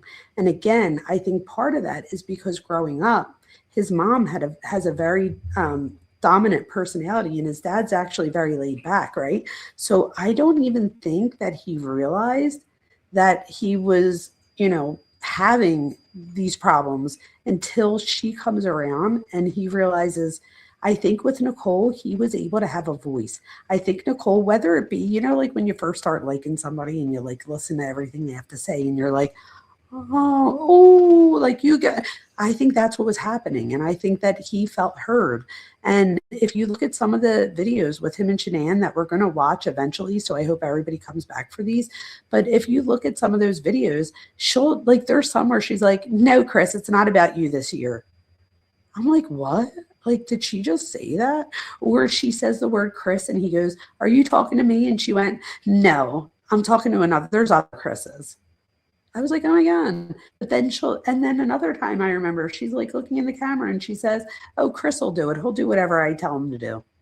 Not like he'll do something for me. Like I would say to you, if somebody was like, oh, I wonder if Ryan could, I'd be like, oh my God, he would absolutely do that for you. Like if I asked him to do me that favor, he would so do that. That's different than he'll do what I tell him to do. I was like, ooh. And that was like literally how she says it. And she wasn't like mad at him, which is like I could see if you're mad at somebody and you're like, oh, and and you feel bad. It wasn't even like that. She was like serious. Agree. Even if they are absent, you get reactive behavior. Oh, Shelly, look at you, smarty. See, I told you guys, we legit have the smartest people. So reactive attachment disorder is a real thing. And Shelly, I agree with you. So unless you consciously change that pattern, you're ding, ding, ding. There was Thor. Did you guys hear Thor? Isn't it so funny? At a certain time, every single night, by 12:30, or like 12:30, he gets like jealous and he starts like making noises because he wants to be paid attention. Oh my God, my mom is a complete narc. Yes. Oh, did you just say hello, Meals? Have you followed the Mackenzie Sharilla case? See, I told you. He's like, bitch, listen to me. Thor, come here, buddy. I'm almost done. Actually, let me put this on real quick and I'll press play. And I'm just going to turn my camera off so that I can let him out. And I can hear this. The door's right there. Hold on, Thor. A psychologist or psychiatrist or counselor or anything like that? Not that I can recall. Did you ever have any problems with the pregnancies with Bella and Celeste? Bella, she had, I don't think she had, she may have a little bit of a, whatever normal pregnancy, but Celeste, she did have more pain. She had different things with Bella. Celeste, I'm not that's a woman, so I don't know all the medical terms for what they had, but I know she had problems. That's why we were worried about her having the third one, because plus her having the lupus and everything else. It's very rare that someone has lupus will get pregnant, and she did, and then she had another one. Oh well, you guys. She had the other one. I'm like, Shan, you sure? We're worried about you. Even with Celeste, we was like, because she probably did have a problem with Bella. That's why we're so worried about it with Celeste. And I'm fine. And try not to worry about your daughter. Right. I want a baby, but you come first. Right. Come first. Right. So yeah, she probably did have some medical issues with them. Nothing. I mean, between having the baby on the spine and giving her the problems, I don't think the neck problem was part of that. It may have been. I'm not 100%. How about after the pregnancy, like postpartum depression, anything like that? No. I actually agree with that. So real quick, Webs of Deceit says, I think they would have divorced, but I think they would be alive. Yes, I agree. It's heartbreaking that, so this is the thing. Okay, so it's heartbreaking that some people come into their lives, cause such harm. I feel like she should have been charged. Ooh, don't we all, right? This is the thing. So webs of deceit, I actually agree with you. And I think that the difference here, now that you say that, was, I think the whole Nutgate thing, see, this is the thing though. He let his mom, or he let Shanann let his mom get in the way of them already. But so I don't know, because I feel like, and again, this is just my opinion, but I feel like, oh wait, who's the 38-year-old? April? April, are you the 38-year-old in the chat that's mentally unstable? Because if so, I'm going to correct you. We are not mentally unstable here. We put the fun in dysfunctional. There you go. How about that one? So we put the fun in dysfunctional over here, AKA mentally unstable, but you know, fun and dysfunctional sounds way better. You have to have what? Oh, your septum. I always wondered why they couldn't charge her with something too. I think it's because, well, I think it's because of a lot of reasons. I think that whole thing was shady. Let's see what else. I'm not sure if I think that NK should have been charged or not. So this is the thing. Harlot says that she doesn't know if she should be charged or not, but I definitely think they should have looked at her a lot closer. That's actually what I agree with. I think that they should have looked at her closer to see if there was a reason to charge her. But I do think that she does things like lie to the police. I think that she definitely hindered the investigation. That whole shit where she says about, I'm sorry, I don't mean to curse, but it gets me so angry. That whole thing where she says, it was the lie that made me erase it. And then it was the, what did she say? It was the lie that made me delete it. I can remember her voice. It was the lie that made me delete it. And then it was the something else.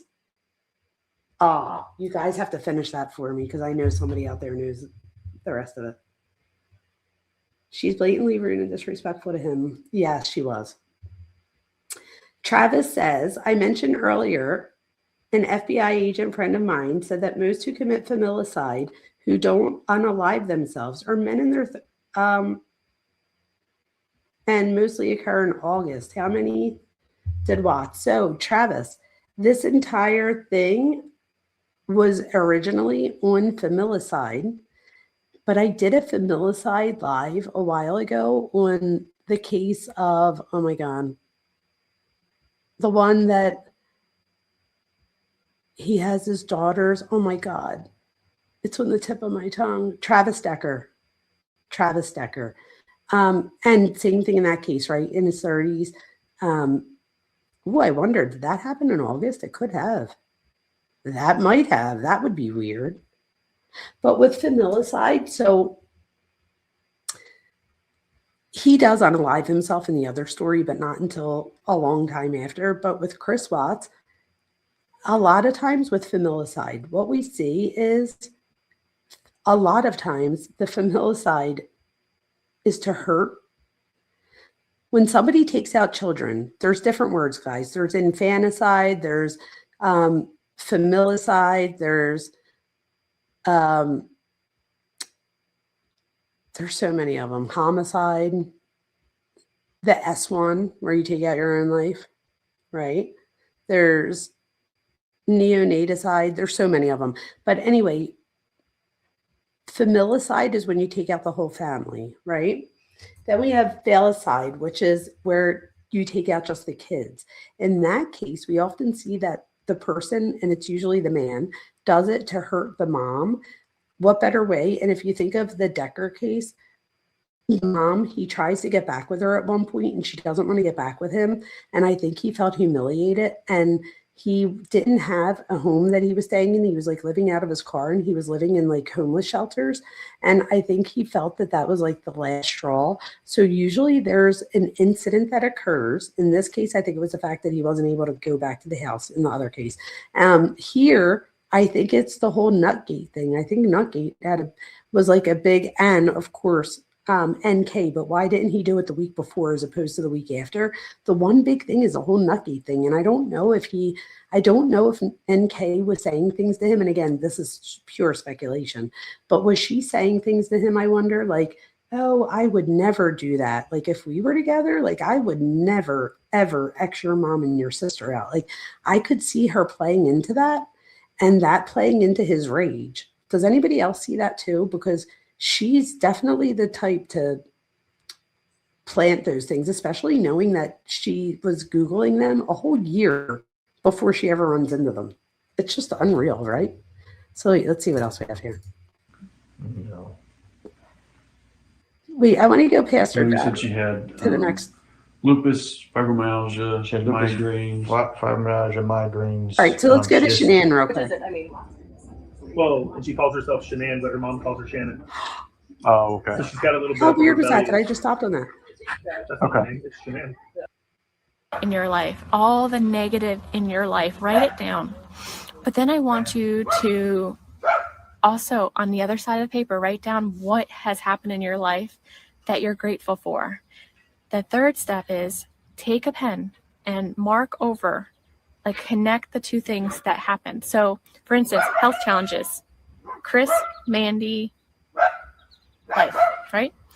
I can write that help. I can connect that life health challenge to Mandy. I can connect it to Chris, and I can connect it to everything else that happened because of my health challenges. There's a purpose. Oh, wow. There's a reason for everything. We may not understand it at the time. It's hard to understand it at the time. I'm telling you, when I met Chris, I pushed him away. I gave every excuse for him to run. I mean, I gave him an out every single day. I gave him an out. And if you guys know my story with Chris, you know I gave him an out. I mean, he went to my colonoscopy. I tortured him. I rejected him. I pushed him away time and time and time again. Oh my But when God, I look at canceled this. dates, I don't remember ever seeing this. Planning a wedding by myself kind of sucks. As a first-year nursing student, taking fundamentals of nursing, clinical, AP1, AP lab, psychology, and English. So wait, that's 1, 2, 3, 4, 5, 6. So that's really 5 classes. The lab goes with AP1. And then it says, boo to the wedding planning. Now off to do some homework. And then it says, thank you, Terry. Yes, that is why I told Chris I wanted this done before I get pregnant. I don't have my undergrad, so I'm taking the 2-year program with nursing. So 4 years and 2, LOL. I don't know. last minute, because that's how life is with my health challenges. You cancel things last minute, and it's hard for people to get. It's hard for me to understand. But he stuck around, and he stuck around because he was the one for me. And he is amazing. And I can't tell you how wonderful he is. But on top, Cuff you. Can you get a nursing degree in 2 years? I guess that would be the difference between would that be and I don't know, I'm asking, would that be the difference between RN and BSN? I'll never forget when my sister Gina got her BSN, my dad would say that she got her degree as a bullshit nurse. I was like, Dad, don't tell people that. She's a nurse practitioner now, so she had the last laugh, but still. on top of all of that, when I got sick, I reached out to support groups online, and I built relationships with so many people that have similar health challenges or the same, and we've built a relationship stronger than some of the relationships I've known for over 20 years. That's a lot. Some of them that I've known over my whole life, and these people are in my life for a reason. You guys, that's such a red flag.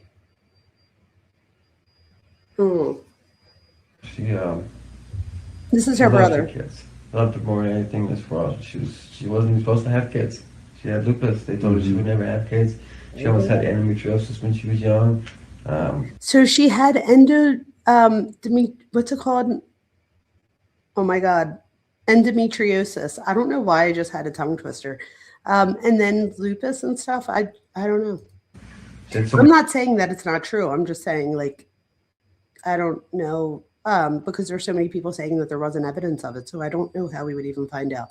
Many scares, and that's all she ever wanted was kids. Every time she seen a kid, she always hold one and walk around the house. She babysit them. Do you guys see how that would make someone feel bad for you if you were in love with kids and You were like, I wish I could have kids someday and I can't. Like, that would be heartbreaking for me if my brother or sisters were in that situation. I don't know. I have half the picture she's got with kids on her hips, all growing up. She just wanted to be a mom. And once she found out she was pregnant, it was crazy. Everyone was freaking out. I couldn't believe it. And then my parents, they all flew out. I wish I could have came, but that's when I ended up moving out here. And then they found out about CC, and I was like, this is crazy, And then she found out she was pregnant again. I was like, oh boy, this is a boy this time. I know it. I had a feeling. My mom did that little test with the needle on the string. Yeah. And it said boy. I was like, Really? oh, this is gonna be cool. I was so excited because you got fun with your nieces and stuff all you want, but a Right. boy, you can go Mhm. fishing. I mean, I can do that with girls, but you know what I mean. It's Right. like I understand. boy things, Yeah. And I was fed up. I was frustrated. I was exhausted. My body. Oh my gosh, you guys. It says my Christopher will be here in less than 48 hours. Yeah, you miss him when I'm sick. And then it says, boo, Chris and I are sitting in 2 different rows. Can't lay head on him and sleep for 4 hours. Sucky flight. Ached. I had lots of discomforts because it was really, really, really cold last year, and it's snow outside still, so it's really cold right now. And I was just like down. I was stressed out. My headaches were there. They were, the whole story. So I never thought that was going to happen. And I never thought a lot of the doctor bills from endoscopies and just like girls seem like they're sick like every month. Like the girls are sick like every month. I made a post this morning because Cece's sniffling again. Bella's starting to have a runny nose. They're all getting sick again, and I can't, I haven't been. I don't know, you guys. Should we be done now? What should we do? How you guys found over here? I have ADD. Oh, Ruby Frankie, I need to do that. Oh, associates allows you to start work as an RN, and most people, at least in my area, work. Yes, here too. Watch this one. Okay. So if he is, I'm good again, if you're don't mind good. me. I'm a hot mess. I need a shower. But I don't care. I'm getting ready for Vegas. I had to take Bella to the doctors to make sure she was good from her. Real quick, Birdie, you were scared to go back to school online or whatever. Don't be scared to go back to school online. So going online it's not easy, right? But teachers, we work with you, and I meet with students all the time on Zoom. And when I did my doctorate is when COVID happened, and so we were forced to go online, and I did not think I was going to be able to do my degree that way, and I was able to. So if the only thing holding you up is that you're afraid that after so long online isn't going to work, I would say at least give it a try. Even if you go and register for one class at a community college so that you're not paying, so that you don't lose a ton of money if you don't like it. But go try it. I mean, you don't have to listen to me. I don't even know how old you are, what your situation is or anything like that. But if that's the only thing holding you up, you should go. Look at this. She'll touch her nose too often when she lies. Watch for it. Oh, I thought they were going to say when she touches the kids' noses. She does that too. She pinches her noses. Flu last week. So I guess she's going to point it out. The most common group on the body that yeah, I missed that. Oh, it said that it's hard. Oh my gosh. It said that it's hard to, I think they're talking about the lupus because of the symptoms. And it says eat or ear, nose, and throat is the area most often targeted by Shanann. Oh, for the kids, Gaia. That took me a second. Sorry. Oh, here we go. We're going to see some of the kids. we're fighting respiratory, upper respiratory. You want down? They both have asthma. So our sicknesses are considered breathing issues. They both were at the hospital last night for breathing issues. What? That's our problem. They were both at the hospital for breathing issues. So otherwise, it's relatively good. Knock on wood, we've been good for everything else. But when it comes to breathing, that's our issue right now. If there was something to help that, that'd be great. Thrive. We use Thrive K. We use oils for the girls too. Yeah, Cece has what? Yeah. Take Cece notice, you has, guys. I just saw Cece's hair. Take notice that Cece already has pigtails and like hair to put into ponytails. The only reason I bring this up is because take notice that Bella's hair is always too short to put into ponytails. And there's like one video I remember, she's still bald. She's like a baby. And Shanann says something about how somebody stopped them that day and said, how old is he? And she said, that's why I have to wear bows in their hair. So, but then it's like a common theme where Bella wants hair, says Shanann, and she just can't get it. Why am I bringing this up? Because it is, in my opinion, based on everything that I know, that I've learned, and I've studied. Towards the end, I believe that Bella most likely suffers from trichotillomania, and that is a hair pulling disorder. And I think we see this when she's pulling the cart. She's pulling Cece in the wagon, and Shanann says, look at her hair. Or she says something like, something about where did her hair go? And Chris said she pulled them out. I don't know. So what do you guys think about that? And we know that trichotillomania, that the thing that is underlining there is stress and anxiety. And I think that we can see that, in my opinion, in Bella a lot of the time. viral pneumonia. I also think that if you're pulling your hair out as a kid, right, one of the best ways to make it less noticeable would be to keep her hair short. So it's 'tis the season. So all right, guys, I'm gonna go. I'm gonna finish cooking by myself because She's really that's pretty. what I'm Look at gonna her. do. But this guy right here, he's gonna do all the dishes. See, there you go. There goes an example. So she's going to keep cooking, and this guy right here, he's going to do all the dishes. Not, hey, Chris, if I do some of the cooking, like, do you think you can help me out with the dishes? Or not even saying that. Maybe it's just being known that if I do the cooking, that you're nice and you do the dishes for me. I think it's the fact that she says, and I don't think that she's trying to be like abusive or anything. I genuinely think that she's trying to get her audience to like laugh. But look at his face. He looks like what the F? Like almost like I don't know.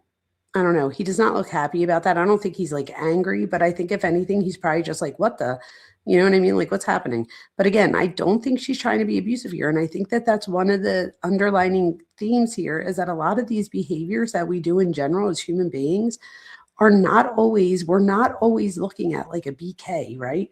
Or like somebody like Ted Bundy. Like the people aren't always sitting there plotting out some type of horrible thing.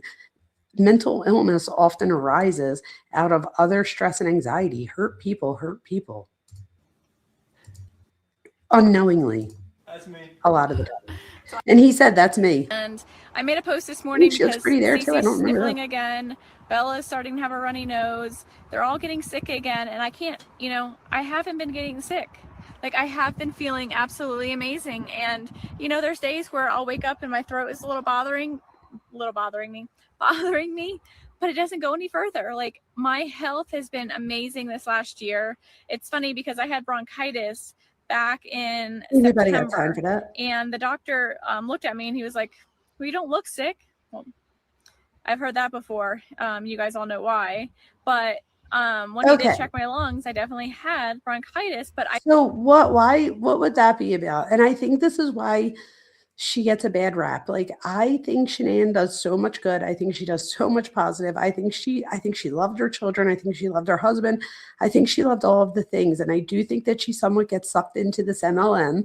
And I think the more she gets noticed by the company and the more attention she gets throughout the company.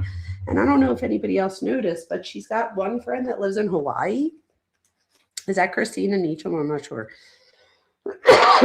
Excuse me. But her friend in Hawaii, she's also very pretty. And, and why am I saying that? What does pretty have to do with anything? I think that it has to do with look, if you want to look like me, if you want to be fit like me, if you want to be beautiful like us, like her and Christina, like just by Thrive. But I feel like the more people were attracted to her, because she was very attractive, not just like physically, like she was attractive as far as her personality and stuff. So people wanted to be around her. You know what I mean? Same thing with that Christina. And I feel like before I ever saw what Christina looked like, I would be, and if that's the one I'm talking about, the one in Hawaii, or the one that comes out, the one that comes out and stays with her with their daughter. I believe it's Christina Meacham or something. But before I even seen what she looked like, I remember being like, "Ooh, wow! Like there's some healthy competition there." Like you could like hear it in, like you could just hear it in both of their voices. Like again, a lot of it is passive aggressive. I don't know if everybody picks up on it. Maybe you do, maybe you don't. I'm not sure. But now that I said it, think of that next time you hear or see a clip with that in it. It felt great still. And again, don't forget to go to Neek's Peaks, and hopefully somebody in one of the mods can throw that in the chat. Neek's Peaks. Please go subscribe to her. I just had that feeling in my chest. It was so different to be able to feel amazing still and be sick at the same time. Like I couldn't tell you how great it feels to feel good all the time. So this is where I think like it's hard to buy into this. Like, how do you feel so sick and great all at the same time? How did your doctors, like, that was what I was going to say. Has anybody ever been to the doctors where they were like, well, you don't look sick? I've never even like, I feel like, wouldn't that be like unethical? Like, couldn't that be seen as like either flirting or on the opposite end, like, I don't know, a lack of knowing as a doctor that you could look healthy and be sick? So to me, it would be like egregious on either end of the spectrum. So I just don't know that if that happened, and I'm not calling her a liar, so please nobody come for me. But again, if you're listening to this and you can't handle this, hopefully you've already gone to another, another live, and we'll save your seat here and nobody's judging. And to be able to keep up with the kiddos, the sick kiddos, Cece's teething so bad. She has 2 molars. Her bottom 2 came through. The top 2 are coming through now. Plus her side teeth are coming in all at the same time. And you can see her gums extremely swollen. And so she's keeping me up at night. And I'm still waking up. I'm feeling great when I wake up. I just love it. I don't know, you guys. I feel like that's like a false hope to sell someone. Think about it. Any of you that are moms and you've been through this, like, I don't know, if you have 2 kids and they're up sick all night and stuff, you usually don't look all put together. And I almost feel like this kind of does a disservice to moms in the sense that as a new mom, I would think, and this is just me, I'm not saying anybody else would have done this, but I know that me and other people that were feeling vulnerable as a new mom like me might have looked at this and felt like what's wrong with me? Why can't I look all put together? Why don't I have my eyelashes on every day? Like, she clearly has a set of eyelashes on here. Like, why can't I get the time to put eyelashes on? And then what if I do buy Thrive and I'm taking it? I did notice that she said that for Chris, that he was able to feel something after the first few days, but that with her, it took a lot longer. And that it wasn't until like her 3rd week that she started to feel the changes. So again, that's now you have to commit to a month of trying the thing out. And then once you try it out for a month, then it's like, okay, well, it could be like working any minute now. So now let me get the next one. I don't know. That's the part that I don't like about it. And the fact that I would feel like I would be comparing myself to her. And let's be honest, and this is no bashing, because I was one of, I'm not like, built like Shanann. So I noticed, and again, I don't know if this is just because I've experienced this, but I noticed that a lot of the people she surrounds herself with, and I don't know if it's coincidence or if it's the people that are part of like the MLM culture, but I feel like, like after you have kids, like, you don't lose whatever you gain, at least most of us don't lose 9 months worth of, baby weight in 2 weeks. So now you have these new moms that want to make extra money on the side. You have sick kids, like she's saying, you have sick kids. So now you feel like you have to wake up and still look good for your husband and stuff. I don't know. I don't love that message, just because I know that it's more realistic if you were to go online and you were trying to Like I feel like she could have gotten, but again, it wouldn't have sold Thrive, right? But I feel like if she was looking for belonging, you could get the same belonging by being real. And the truth is that around 4 months after birth is one of the most stressful times. So it's like your body hits a state of exhaustion. And if you don't have support or you don't have your mom staying with you for a few weeks, like stuff like that, it becomes even harder. Let's say you do have, let's say your husband's the one that's working full time. My husband, he didn't get paid if he doesn't work. So he only took 1 day off. That was it. He stayed during the whole birth. He stayed that night. And then the next day after that, he went to work. So I was the one that got up in the middle of the night because as an iron worker, he has to be 100% on his best game or he could die during work. So like, and I didn't want that, you know what I mean? So I would get up in the middle of the night and and I still work. But my job, it was a little bit different. I'm going to play this and let the dogs in real quick. Oh, this has hit me wrong. I've never seen this. Oh, there we go.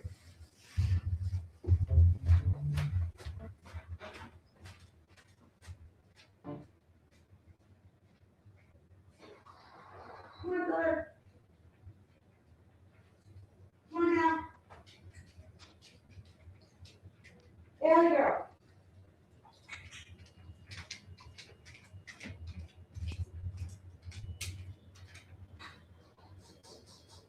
Come on now.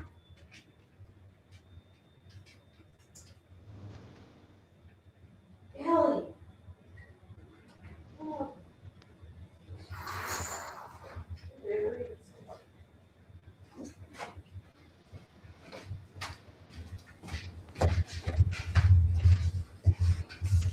Okay, I'm back. All three kids are sick, both little ones and the big one. Mommy needs to stay away.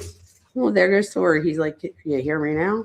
If you need me, I will be in steamy showers with the girls, getting my humidity fixed for the next 10 years. Oh, okay.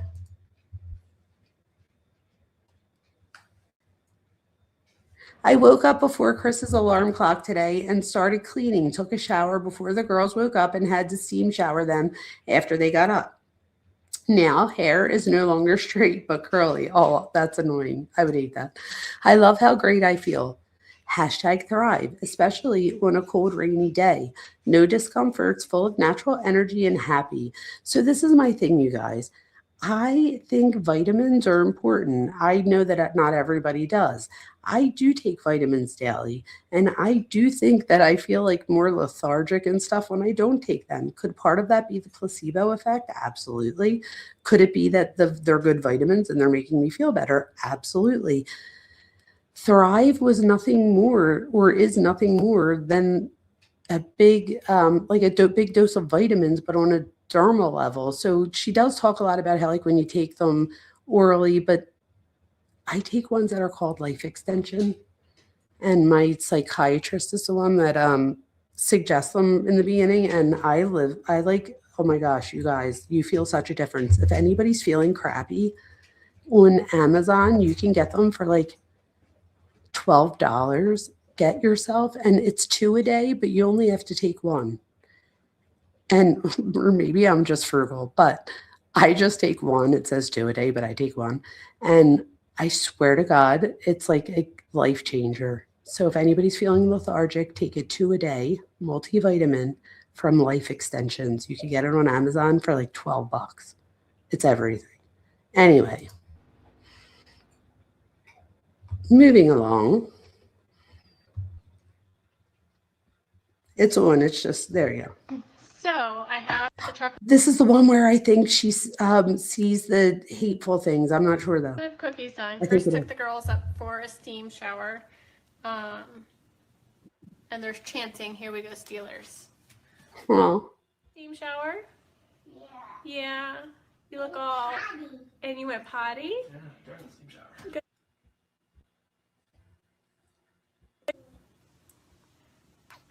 So I'm glad I'm joyful. Okay, I'm so glad cook I'm alone, joyful. unless you're gonna help me cook. Okay. We say goodbye to everybody. Yeah. You had a shower, steam shower. Yeah. You look all, and you went potty. Yeah, during the steam shower. Oh. Good job. These kids are so cute. It's been a eventful couple of Oh, days watch of this. steam showers, so lots of humidity. Oh, I hope so, they show it. Oh, they didn't. Who does not love some Thrive K? I know my girls love it. Oh, there you go, Thrive K. It comes in these little individual. So with all of this Thrive K that she like genuinely, oh, her nails look good. But all this Thrive K that she's like promoting here. So does anybody think like, could the kids be having all of these things and then start taking Thrive K? Like, could it have been, you know, a way to sell Thrive K? I don't know. It might not have been, but could the girls have started to feel better after this? Maybe. And could that be the placebo effect there too? Possibly. So that's what I mean. So this is why I'm saying this is the behavior we see when we see these types of disorders and things like that. But it doesn't necessarily mean that I can say 100% that in this particular case, that's exactly what's happening. But I can tell you that when we see it out in the field, that this is what it looks like. Wrapped little packets for them to drink. Bella likes to stick a straw in it sometimes and drink it that way. Absolutely love it. She definitely loves to do this when I do my form. She always brings us. She wants to be like mommy. She's the most influential person in her life. And tells us to have our own. When they're sick too, I love to give them extra. Oh, wait, what? When they're sick, I love to give them extra. I never heard that. She kisses Peter. Kids are down. They're going to be jealous because, yeah. They love champagne. They're sick. Chris, they love candy cane. Like I said, these two, a team for a long time. I've lied to get out of work. Oh, this is Neek's Peak saying it. Who hasn't? We all have used illness. It's a spectrum from harmless to fatal. The harmless variety we've all participated in, unless you are a rare human who has never faked an illness. Shanann sold her products, and again, this is Neek's Peaks, to parents and medical staff. Oh, wow. And I bet if you're selling it to parents, it makes it more believable if there's people from the medical community buying it as well. I didn't know that. Was she just drinking Thrive K? Nurse friends of mine. Oh, wow. You guys, you see how that, so even if she didn't have any nurse friends, she calls out to her nurse friends that are on Thrive. And if, as a lay person, if I see someone out there that's like intelligent and they take it, I might be more willing, me personally, to take it because I might be like, oh, these other nurses are taking it. It can't be bad. Like, do you see what I mean? I don't like that part of it. This is about experiences. Let's see what else. All right, let's keep going. And so it was, and then the doctor bills from like, you know, endoscopies and just like girls were seem like they're sick like every month. It seemed like some type of ear infection. Figure out. So in the 2 years that you've known Chris, has he ever talked to you about his family life or relationship with his wife? Yeah, he absolutely loves them. I mean, his girls are his world. I mean, whenever something health-wise came up with the girls, I mean, you could tell something was up. He'd tell Luke and tell us, like, hey, the girl in the hospital or so on and so forth. And, would he go or would he have to continue working? Luke's pretty good about letting us go out of the field, taking time off. Oh, wow. Yeah, he let us take time off for family stuff, especially having young kids. Can't relate personally, but I know Troy and Chad and Chris and a lot of the guys have kids, and anytime something comes up with them, they're always able to take time off for family. Oh, well. Did he ever talk about Shanann? Yeah. What would he say? What would that conversation be like? She's calling. She's calling to work first thing in the morning. She's what? You can step outside and talk to her. Oh, wow. Oh, Did you wow. ever- Calling first thing in the morning. I have a question for you guys in chat. Do you talk to your significant other like during working hours? I don't know if it's, there goes Thor. Thor's like, you talk to me. I don't know if it's just me and it's the type of job that my husband and I have because he has to like, he can't be on his phone up in the, you know, ironwork and stuff. And for me, I'm teaching, so I can't like answer the phone. So we really don't do that. But is that like, do most people still do that like later on in life, or is that like more of like a when you first start dating? Any parts of the conversation? Like, did you ever get any indication that they had any troubles? No. I mean, I've never gotten the vibe that they ever had any issues. It's not to say they don't. I mean, yeah. Hell, my parents have been married for almost 20 years now, and they still get into it every once in a while. But if they ever did have any, issues, when she called in the morning, he left it at the door, and that was it. Wow. Check stuff for the NTO process. What was your guys' interactions like? We would just hang out. He was mostly a quiet guy, but when we did talk, it was mostly about family or sports. He was big into sports. We would talk about like DraftKings and did you see this on the Rockies game or did you see that player get hurt or mostly like that. But we did regular talk about family a little bit here and there. What did he tell you about his family? When we did talk about his family, it was mostly about his kids. Okay. He did, because I have one son, and we would compare. Hey, does your kid do this, or does your kid act this way, or stuff like that. Okay. Did he tell you about his kids much? I want to say maybe just a handful of times when we did talk about family. One kid. Remember what the kids' names were? I know there was Celeste and Belle. I honestly don't remember which one was which. I don't remember who was the older one, who was the younger one. But he would always say one of them was a fireball. She was always had a lot of energy, and that one was pretty calm. No, Bella. And because my son has a lot of energy too, and we kind of compare. What do you do when they're going wild, or how do you settle them down, or just like day-to-day stuff like that. But I remember him taking a trip. But other than that, I know he'd leave early because his daughters were sick. Oh, They did wow. have a lot of health problems. He would have to leave I early remember that through the years. You ever saying what those health problems were? because they were sick. Luke, my foreman, had said in the past, but I couldn't remember. There was a time where they were really sick, and everyone in the group pitched in $20 to get the girls like pillows or like chair pillows chairs that turn into animals or something like that. Like it was pretty bad at one point, but they were having health issues. I knew that. Oh, wow.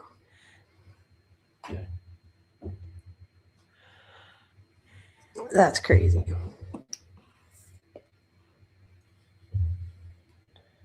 When was the last time you actually saw Chris? Oftentimes than not, he has daughters and I have daughters, so we talk about kids more than we talk about wives. But Okay. I know both of his kids have been pretty sick over the past couple of years, so he would talk a little bit about the stress that puts on him and his wife especially. But So it's like the same thing. Let's jump to this so that I could show you guys something. You there? Yeah, what are y'all doing tomorrow? The girls have a Halloween parade at school.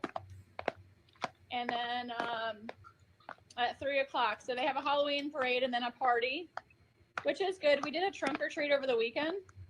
So they got candy, which I take all the candy anyway because Cece can't eat any of it pretty much because So she has to take the candy. cross-contamination of tree nuts. So we're just doing a teal pumpkin this year, and we're just doing non-candy items. We're doing light up bracelets for Halloween. Fun. It's healthier. And then if like Bella then has to do that too, you know what I mean?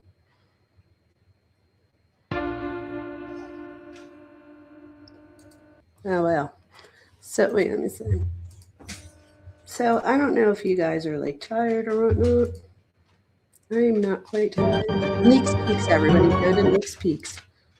Let me see if we see anything from this. We'll skip the parts that are where she writes stuff, except for this one. Wait, what? It says, loving my 6 snuggles, especially since my girls prefer sleeping alone. They will take me when sick. Finally eating something. Poor kid has a stomach flu. Bella wanted to use the nose Frito on her baby.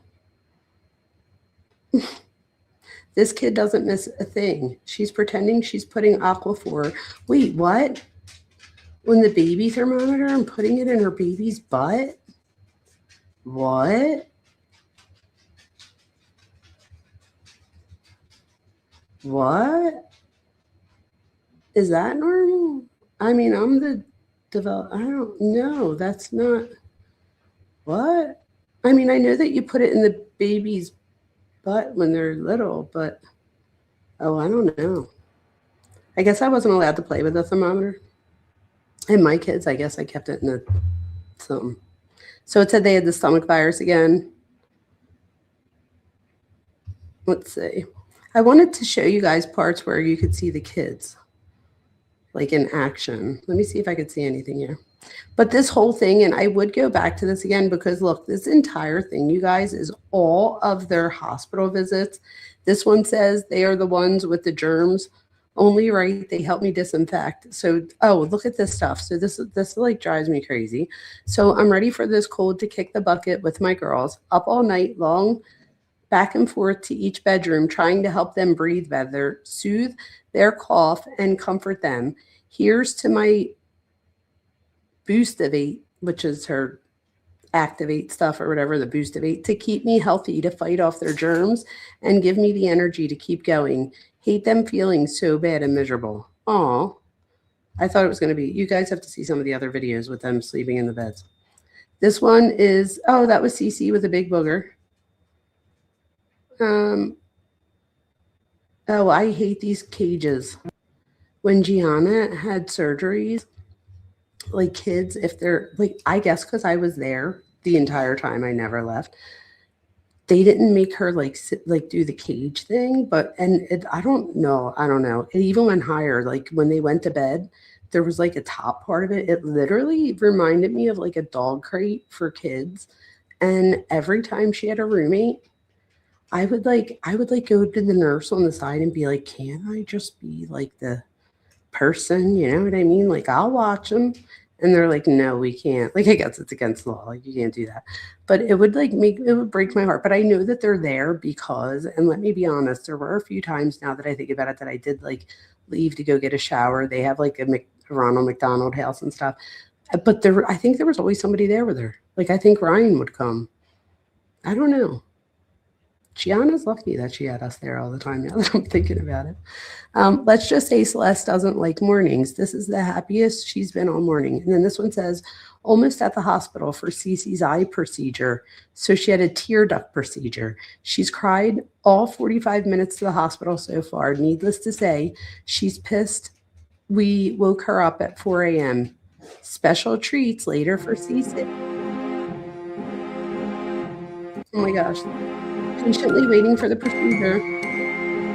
And then Shanann says, did they have emergency or what pushed her back this time? Shanann says, who knows? I'm just really upset. I let her destroy the playroom for payback. I would ask because I would bet that that's the reason, or case went longer than planned. They can't get a hold of the docs. Just hard on the kid that doesn't understand why she can't drink. Bella would be fine. Celeste is crabby. And then she said, yikes. So the doc just didn't show up. Poor Cece. Wait, what? That's terrible.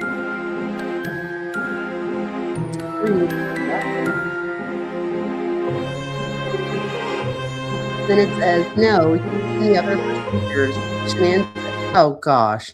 Amanda said, no, he's in other procedures. Of course, that's what he's doing. Shanann says, oh, okay, they must run long. Olivia's last surgery ran an hour longer than expected. And there were some pissed off people in the waiting room because it pushed them back.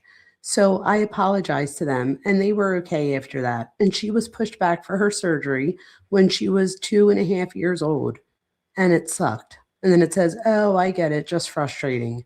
So Amanda's letting her know about the other procedures, and it does suck. And it's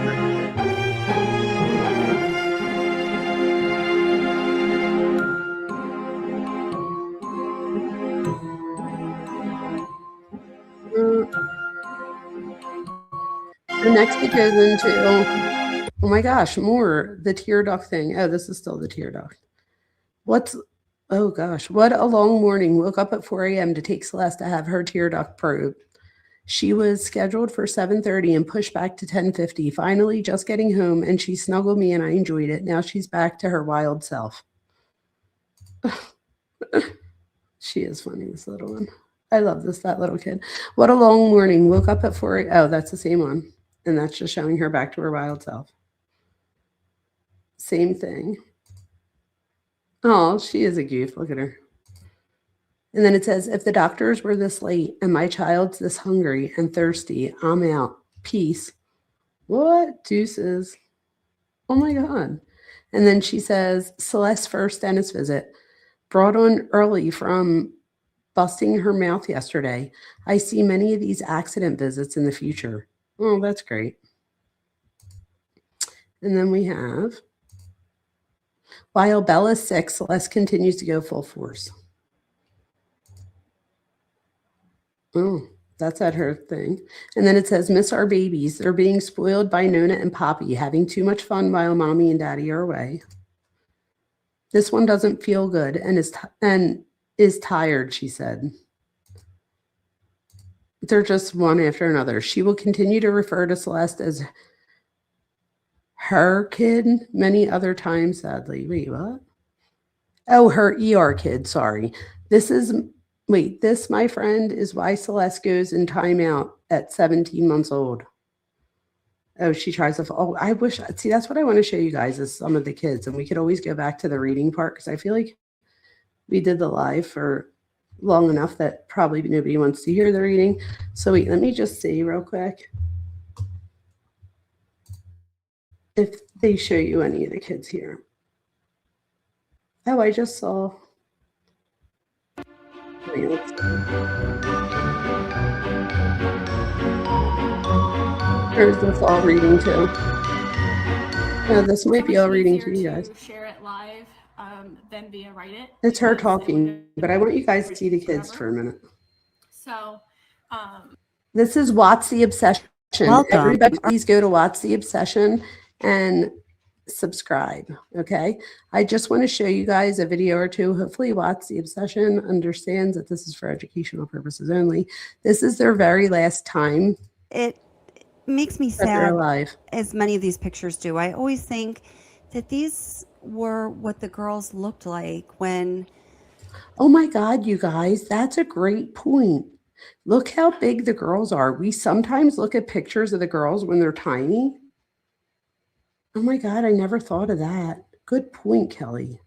I want to see if there's anywhere you guys could like see them interact. Ready? Set. Hold on. So this is their trip to Myrtle Beach in North Carolina.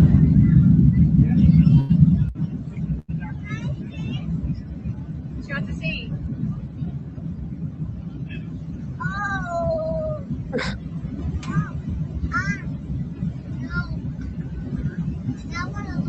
They're so cute.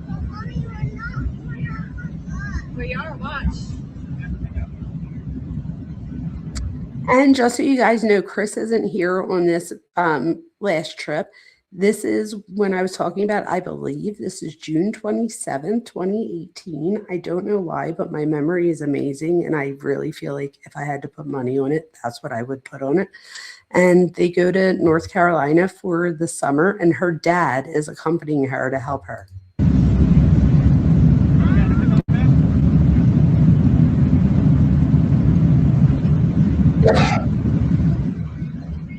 We're going up.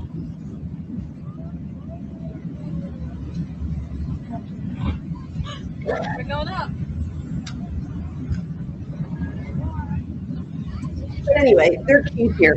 I really would love to show you guys the one.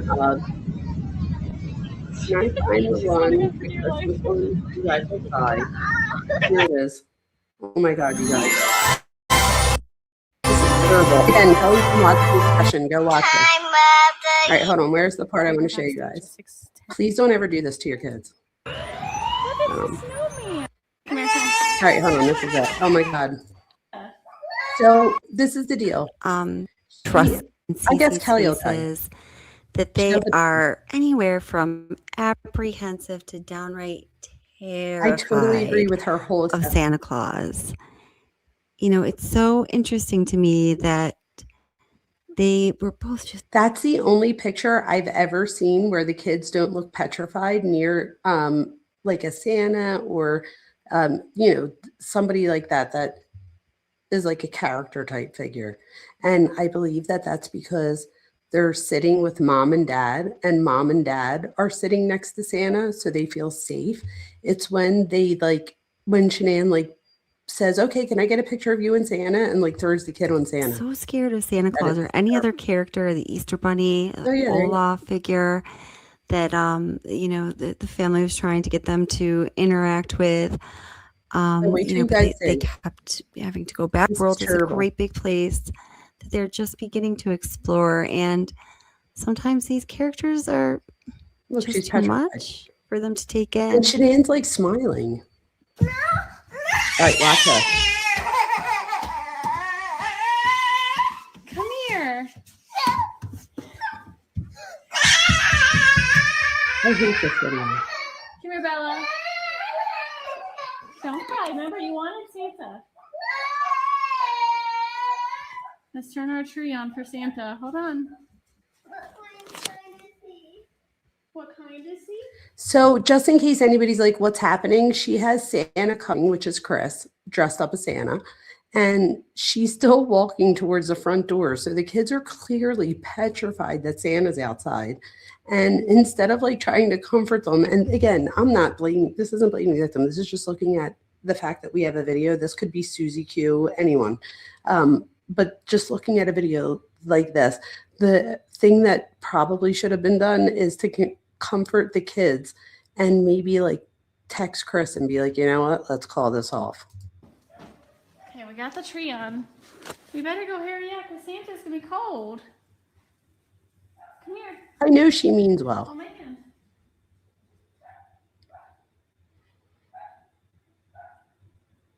I'm sure I've done plenty of things that my kids are you know, I try that. But Bella does not want anything to do. Santa's here, but the kids are freaking out. She's so pretty. Hey Santa, where's your phone? In the garage. I wanted it. Oh. So she wants his phone. Santa, you gained some weight this year. Come on, Santa. Hold on, Santa. I gotta find the kids because they're kind of scared. Sit down, Santa. Have a seat. So she tells Santa to have a seat while she goes to the garage to go get the phone. So now, I don't know if you guys I mean, nobody who knows this stuff, but for little kids, once you're out of sight, right now, knowing that dad's home is not comforting them because they don't see him. So his presence isn't there. They think he's in the bathroom, but the mom is there. But now she's going out to the garage. And I just maybe she should have said sorry, it's cold out there, but I'm going to get the phone. I'll be right back to let you in. If I'd let him in at all. I'll try to get the kids. I mean, I might try to get them. I don't know. There's Santa. Yes. Where's the phone? On top of your car. I try to play devil's advocate. Pictures. Hold on. I gotta get the phone. This is hard as one parent. This is hard as one parent. Oh, please. She's goofy. My husband's a genius. Doesn't listen. Oh, it's cold. I never do. Come on. Bella, come on. Santa has presents. See, I might have tried. Bella, you wanted Santa. I'm going to tell Santa to leave. I'm coming with you. Let me get CC. You know what? I actually would encourage it to like how she just did that, because now that I'm looking at it and see, this is the best thing about me, you guys. If I change my mind, I will tell you, like, and I will explain, why. But here, by not having Santa come in at all, you could say that, are you really teaching the kid anything? Because you know what I mean? So I think that it is good that and the fact that Bella said that she wanted her to go with her says to me that that was the right decision, because that's how kids learn, right? So they go with you as the parent or the older sister or teacher or cousin or whoever it is, and they trust you. So they're trusting you in the situation. And that's why they go forward. And then once they conquer that fear, if you handle it right, which I have to say, because I don't know that that's what we see happening, wait till you guys see. But I think that there was a way to make this to where Santa could have been less dangerous looking. What's up? Come here. And the baby's just freaking out. She said, Belle. Bella, just you and me. Bella, just you and me. Come on, just you and me.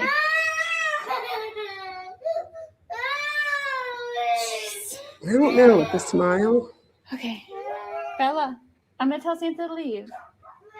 He's got presents And for the you. kid literally cries the whole time. Do you know where Chris is, Santa? I have not seen him. Can you sit down, please, Santa? Yes. And the Thank you. fact that Bella, she's say hi, screaming Santa. mom, like, just breaks my heart. How are you? Say, I'm good. Say, Merry Christmas, Santa. Merry Christmas, Bella. Say, Merry Christmas. If anyone out there has kids or grandkids this young and stuff, just know that I know a lot of us were taught to like let the kid cry or like, things like that. But at this young of an age, this is where they're building their their trust for you, their ability to feel independent, their ability to feel secure attachment, which means that they can explore their environment knowing that you're a safe space for them. The kid's screaming for mom, and it just breaks my heart that and look at Bella. I feel like she's looking at the mom like, don't leave me. Say, I have. But look, I think that's good. She got her to go. Are you expecting me tonight? You got kind of shy on me here. Pop up on. Is it breaking anyone else's heart with the baby screaming? What's wrong with Cece? What's wrong with your sister? Does she not want to come see me? No? What did you ask me? What did you ask me for this year? What did you ask for from Santa? Water bottle. A water bottle? What I got in here. Oh. That Bella, is that Santa Claus? Oh, go see. Is this what you wanted?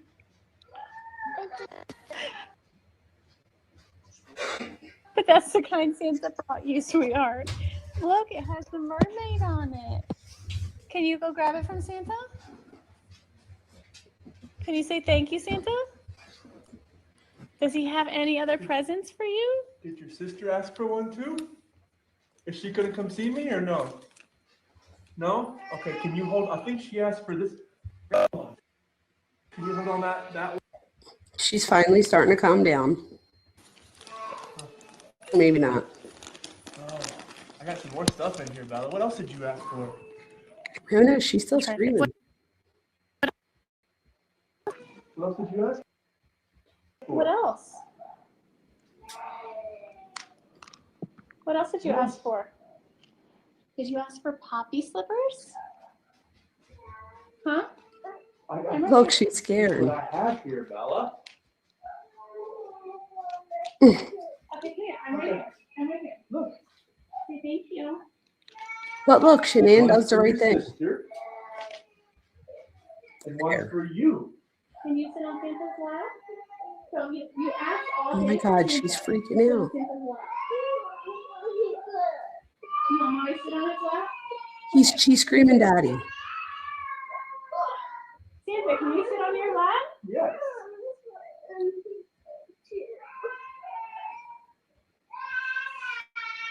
Oh my You've been a God. good girl this year, Bella. Thank you. She's smiling. I need me to make your sister feel better, okay? She's very petrified. Can I get a picture of you and Santa? That's the part I don't like. Please? She says no. Can you open Santa, up will your you gift? hold her? Yes, I'll definitely hold her. Yeah. I Mm. want a picture. Oh, come on. Ready, smile. Bella, smile. Smile. You got Santa. Hold on. My phone. Now she tries to leave Bella here. Watch this. I'm going to try to get Cece. You want to open it in front of Santa? She's like, no. Okay. Santa, I'm going to try to get Cece real quick. Okay. Hold on. Will you hold the camera for me? Bella's like, no Come way. here. Hold the camera for me.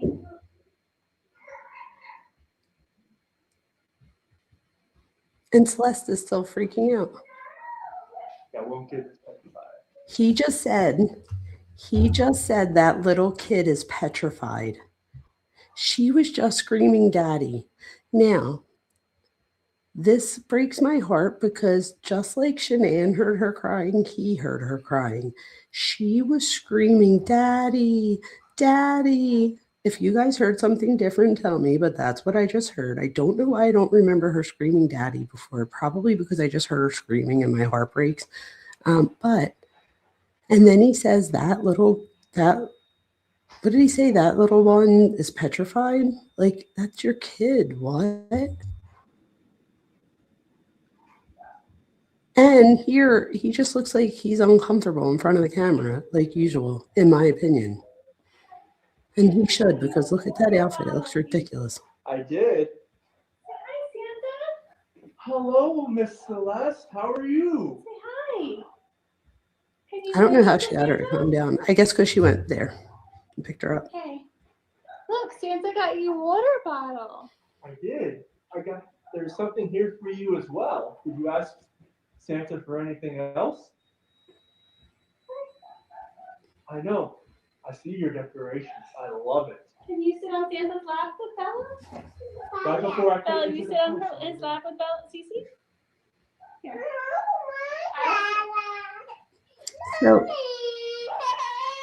let me tell you why this is the oh, look, I paused it on the perfect thing.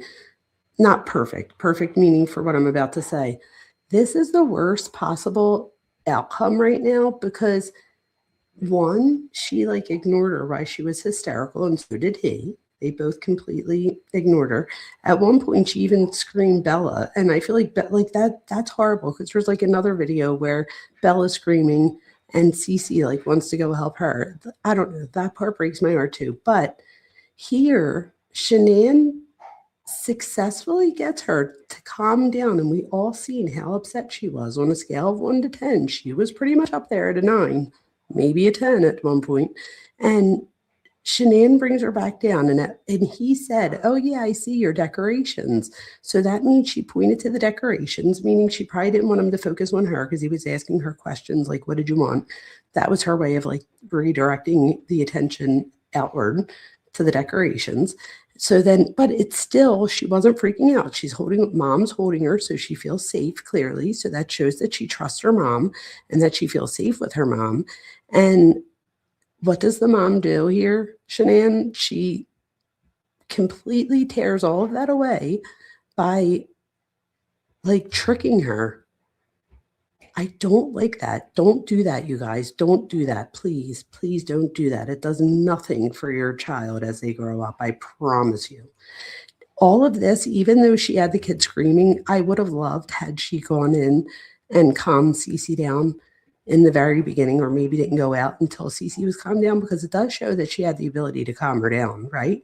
I don't like that it was like I think Kelly calls it bait and switch. Oh my God, you guys, I have an amazing memory. I guarantee that that's what Kelly says is bait and switch. And she's 100% correct. Maybe not in this video, but in a different. All right, let's say goodbye to Santa. So now she's the hero again. Say bye, Santa. Bye, girls. Now watch. Enjoy your Watch dip. when she flips it around. Thank you, Santa. She pinches her nose. Watch. Say bye, Bella. Say bye, Santa. I'll make sure I wave when I go by with the reindeer. Bye, Santa. All right, ready? Right here, you guys. I want you to see this. I don't even know if there's anybody still there. But if you're still there, I'm putting this in slow motion so that I want you to see this. So I don't think, like when you flip your camera around, I don't know if she accidentally hits the camera flip and it turns around too soon. And then she sees it right away, but not before you see her do this pinch thing. And I see it in many videos, so it's not, and I even see it where Bella does it to Cece in a video. So I definitely think it was something. I don't think that it was a coincidence. But when you do this little pinch where you pinch the ear, that's another big one. I think that's what I see Bella do to Cece. She pinches her ear. But the pinch in the ear, they're ways of sending a quick pain signal. So it's almost think of it like a shock collar, not a shock collar, but that point of where you're getting a quick, change in behavior to remind you to, that's the consequence of that behavior. So watch this. It's in slow motion. Okay, ready? Here we go. And then I'll put it back in regular.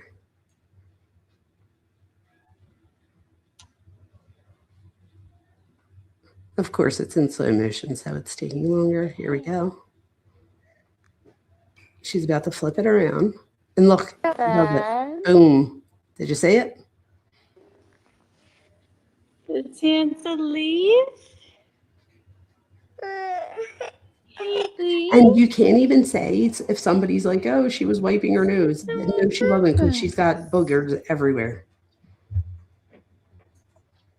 And I'm going to turn it back around real quick. But this part's cute. So she does. Wait, ready? I'm going to put this on. This is so cute. She says, Daddy's home.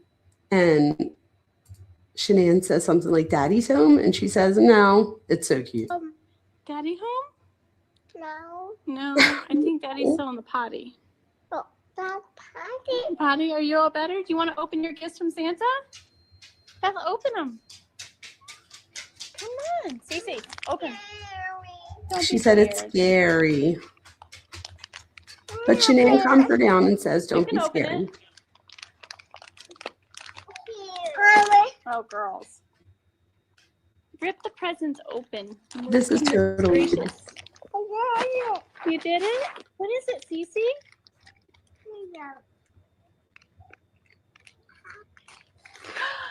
What is it?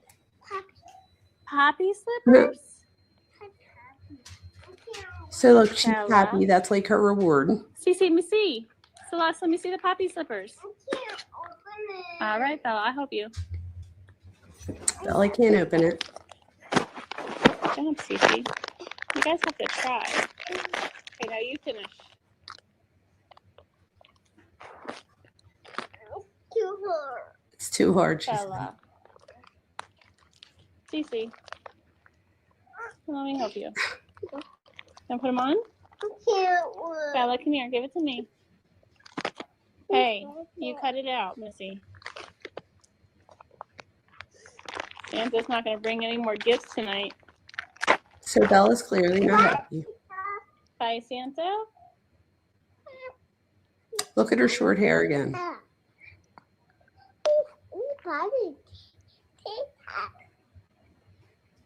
She just observed. She's so cute. Cece, can I see your slippers? They're poppy slippers. Those are awesome. Here, Bella. Stop, Cece. We got it. Cece, I got it. Thank you. So watch, I think. got it. I don't think Bella likes this. Say goodbye to Nana Papa. Go look at your water bottle, Cece. Look at your water bottle on the ground. Bella, do you want your poppy slippers on? Yeah, that's a new water bottle you guys asked Santa for. She said I didn't ask for that one. That's kind they had, baby. No, I Santa didn't pick the right water bottle out. Okay, stop. So here, Hold on, Dad. I'll get you. I don't know how you guys would have responded to that. And I think it's totally normal, right? A kid asks for something, doesn't get exactly what they want, and it makes them upset. But I think that this is a teaching opportunity to like teach the kid about, appreciating it regardless of what it is. But instead, she calls her a Grinch multiple times. Can I see your slippers? That's her dad. Celeste, did Santa Claus come? They have such a cute relationship. Huh? When you came home from your girlfriend's house, Santa Claus come? Somebody's still a grouch. Oh, a We have a Grouch. Grinch over here. The Grinch and the Grouch. Bella, did Santa Claus come see you? Wow, what did he bring you? What Santa bring you, Cece? Look, did anybody see the news again? You And got a water I bottle? didn't notice that before. Those are awesome. You have the Grinch.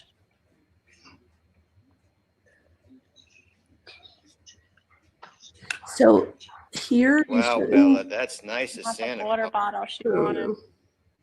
That's nice of Santa Claus to come. Wouldn't have brought attention to it, I don't think, but that's normal. Maybe, I don't know. All right, I'll talk to you later. Santa's voice is getting This part's almost over, then I'll end it. light. Because I don't even know Yes. if there's anybody who's still here.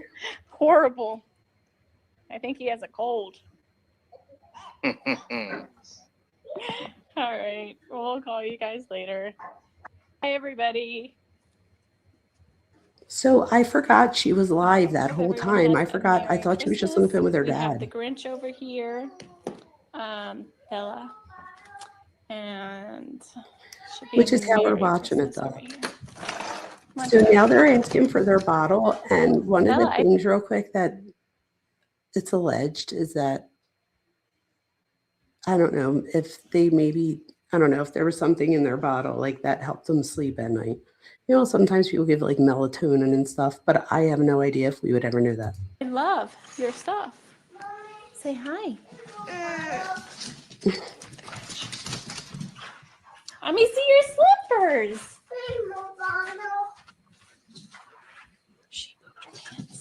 She pooped her pants. Santa scared her. Hi, guys. Marjorie, More bottom. just at the bottom, you see the CV plus add. Hold on, Cece. Where's your daddy? We gotta tell Daddy Santa was here. Yeah, he did take a while, right? He's probably on the phone with Nicole Kessinger, even though they supposedly didn't know each other. Oh, honey? I don't know didn't that. see I'm just Santa. talking Hold crap on, on him kids. because he's annoying.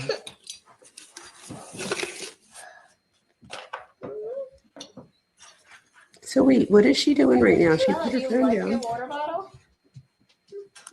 The green and white camera bud. On mine, if you see, I'll screenshot this. Hold on. Okay. No, Cece, don't touch. Don't touch. Don't touch. I'll screenshot this so you'll see mine.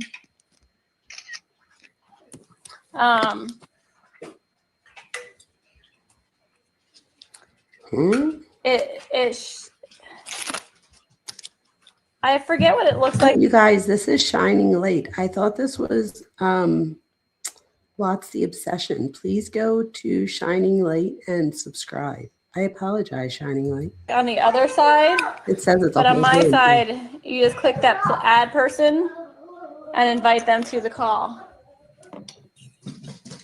I'll text you after this. So this Bella, is the say end of this, goodbye and then to I'll everyone. They saw Santa with you. Was Santa at your house? You want to see what, baby? I want to see it. So this is where like some of the suspicion comes in, because there's sometimes where they want to see inside, like to see it. And what does she want to see? I'm confused. I don't know Yes, though. I baby. don't see Thank anything. So everyone have a Merry Christmas. Hopefully the Grinch isn't at your house too. See, why did she go Say back hi, there? Bella. Show them your lips. Oh, they didn't Show show me the lips. end of that. So you guys, at the end of that one, she goes over and Bella tries to fill up her own water bottle. Oh my God, there's 120 people in here still. Are you kidding me? Oh my God. Let me see what you guys are saying. Oh, Jeannie. Travis says I'm not evolved enough. Travis, yes, you are. That never gets easier to watch. It doesn't, right?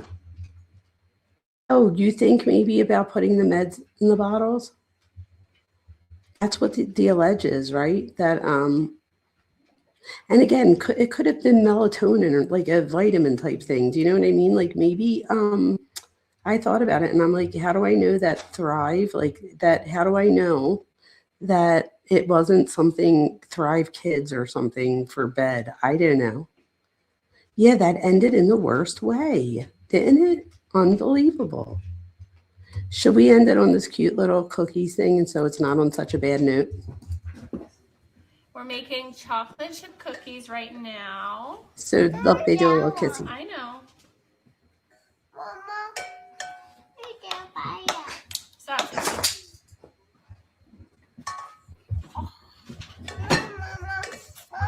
Hold on, mommy. So they want to help. Ready. Hold on, it's gonna stay there for a minute. We got other things to get. This is the thing, you guys. Either let your kids help or do it without them. I don't know. And again, this isn't her fault. A lot of people do this. I probably have done this in the past, to be honest with you. If somebody was watching what I was doing at all times, I'm sure somebody could say something. So this is not in any disrespect. I'm just saying, as the kid, like me empathizing, I'm like, oh, they just want to like do something. Ready, okay? Look. We have other things. Look, say hi to everybody. Oh, hi, everybody. I know. We're gonna get more ready right here, okay? Okay. Chris, we get the baking soda? Yep. It's craziness over here.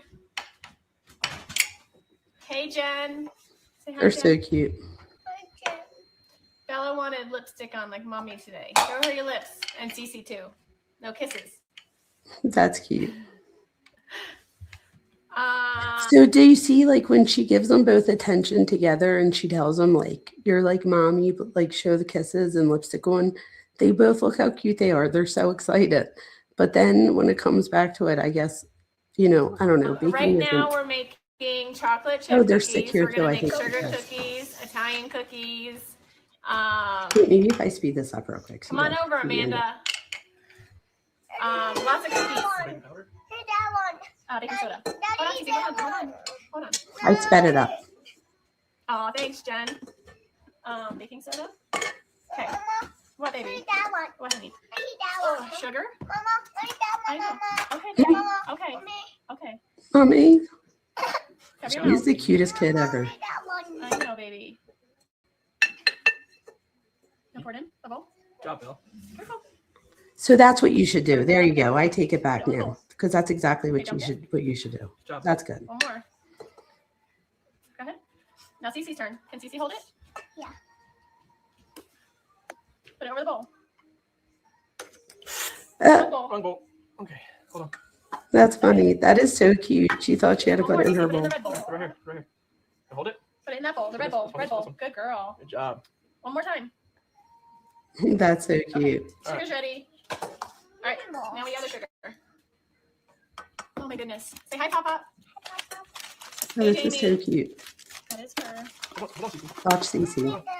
Come on, we got brown sugar. No, leave that for now. Girls, Cece. No, right here. I don't know why I chose to go live. Here, Cece, we got more. I think they're actually being really good because I have this in 1.5. Say hi, Papa. Say hi, Papa. Say hi, Nana. Say hi, Nini. She's so cute. And say hi, Daddy, Papa. there's. Oh, she loved him so much. Tissue. They're only our cookies. We're not sharing. Oh, look, so Cece gets it. Thank you, guys. All right, hold this. Good job. So she sees that Cece got some in there and Chris lets it go. He doesn't care, which I wouldn't either. But I guess when you're baking, you have to. Don't dump it yet. Don't dump it. Hold it tight. She's trying to get the little pieces and put it on the thing, on the Thank you, spoon. Jamie. Hi. I can't take it. I love that kid. Dump it. Whoa, good job. Yucky. Yucky. You talking about I Cece? dump it. Well, that looks delicious. That's not yucky. Ew. Brown sugar. Hold on. We're gonna I prepare need the to make dough, me some and then we're gonna put it in the cookies. refrigerator because that makes the best cookies when they're chilled. Oh, I learned so much from her with her cooking tips. But look how cute Cece's trying to And put Sharon's it out in there. there. I'm rocking her Lularoe leggings. You want a spoon? Not a spoon. You got a spoon. Look, you had the big wooden spoon. Cece. She said, huh? What kind of spoon you want? So, of course, Bella wants what Cece has. That's normal. Oh my God, she is so Watch out. cute. So we're gonna mix this in here. All the sugars. Oh, wow. Lots of sugar. Oh, wow. You guys are going to be hyped up later. Sugar. We're not putting that in there yet. Not yet. Wait, Cece. Wait. Huh? Okay, give me. Say, oh, yeah. Bella, no whining. Now look, everybody's watching. Look, they're watching you. He just said, Bella, everybody's watching. I don't like that. Cece, you want to say hi, Papa? Say hi, Mimi, Papa? Hi, Nana? All right. Cece. Good job scooping, though. Again, for no other reason than I'm Hey. empathizing. Hey, easy. No. I'll get you. Hold on. Might turn into a mess. Okay. I got you. How about I'll give you guys this? Oh no, I think this is a big All right, we got issue. doubles. Good job. No. Oh my God. She just like karate chopping. Girls. Cece is so possessive over this. No chocolate? I love If her. you want chocolate, you just get this bowl. Want some bigger one? We're gonna go. Oh my God, it looks different in 1.5. This is the morning. This is why I love and I thrive. Right? It's never a dull moment. Seems Cece. more intense. You want the orange bowl? You want blue? I have another blue one. That's Look at even dark that. blue. All right, then no chocolates for you. All right, guys. Then we're no gonna chocolate go. for you. Anyone that has ever watched any of these videos knows that Bella's very favorite food in the whole wide world is chocolate chips. So she said, so no chocolates for you.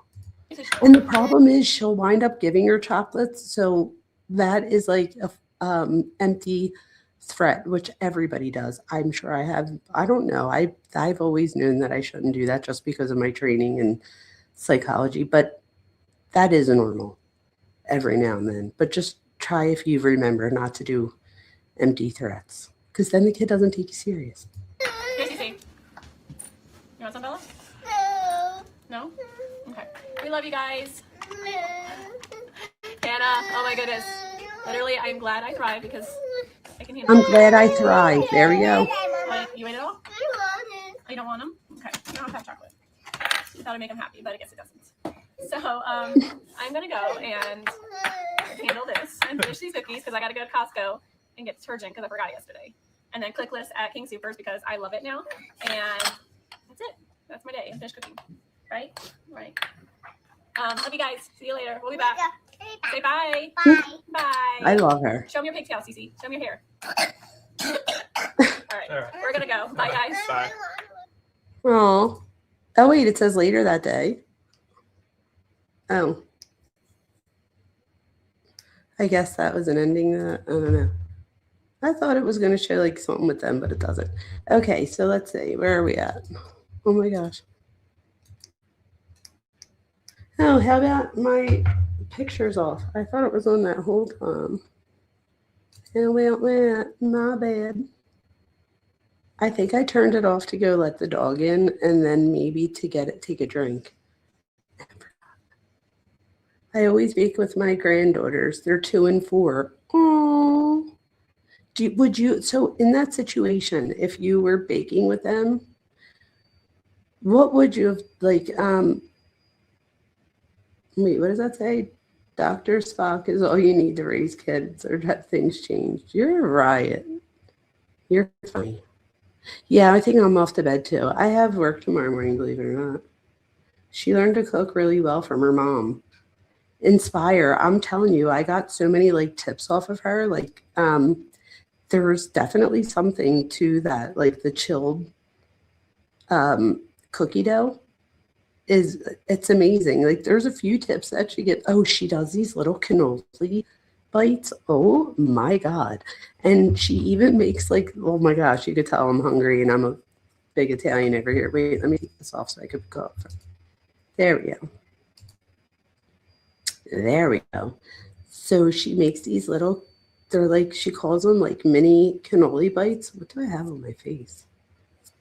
Oh my God, that's the one thing about having a camera like this. I could see every little thing. Anyway, she makes these little cannoli things and they're like, she makes her own little dough.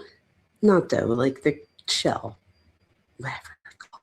And then she makes the cannoli filling and puts them in there and then puts the chocolate chips on top. I'm like, to die for. And then she makes what she says a cannoli. Oh my God, what does she call it? She says, I'm making a, oh my God, a something cake. And then Bella says, oh my God, it's a cannoli cake, but it's like her first, oh my God, someone in chat has to know. And then we'll end it. Oh my God, truth. I was just thinking that and I might go spend $100 on soup. I'm starving. Oh my God, does someone know? A po cake. She makes a po cake. What in the hell is a po cake? Does anyone know what that is? That's the answer. It just came to me. A cannoli po cake. I'm like, I guess I could Google it too. But I never knew what that was. But it sounds delicious. It does. You guys are a few seconds behind me, so I'm just waiting to see. I have no idea, says Harlan. That's funny. I'll have to go look it up. But you guys, it has been a fabulous night here with you guys, and I cannot believe there's still so many people here. I appreciate all of you. I can't believe that I've been on here for 4 hours. What? What did she do to her? I was going to guess tiramisu. Oh, yes. Po cakes are so good. Easy to make. What is it? I need to know what it is. It sounds delicious. I cannot believe I've been on here this long, you guys. Cuff you what? I am? Midnight here in Calgary. Off to bed. Have a lovely night, everyone. April, we're hanging up too. I'm just trying to see what a po cake is real quick. And as soon as I find out, I'm hanging up. I like have to know what it is now. But if Jenny doesn't answer, I'm sure somebody will find it. 2 a.m. Where are you, Birdie? 3 a.m. where you are, you guys. It's 2 a.m. where I'm at. I cannot believe we all stayed up this late. We're so bad. We're all going to be mad at me tomorrow. I apologize. Thank you, guys. I feel so freaking honored. I don't know what it is, but I want it. April, don't you want to eat something right now? We stayed up so damn late that it's like the next meal already. I'm about to like go make eggs or something. Almost 11 there. So you must be on the West Coast. So you guys, it's only 11 there. Shelly's lucky. It's like in the middle of the night for most of us. I work at 3 p.m. Thank you so much. I feel so blessed to have you all here. I think I'm just going to look up what a po cake is, and I'm going to go eat something real quick and go to bed because I need something now. I don't know what I want, though.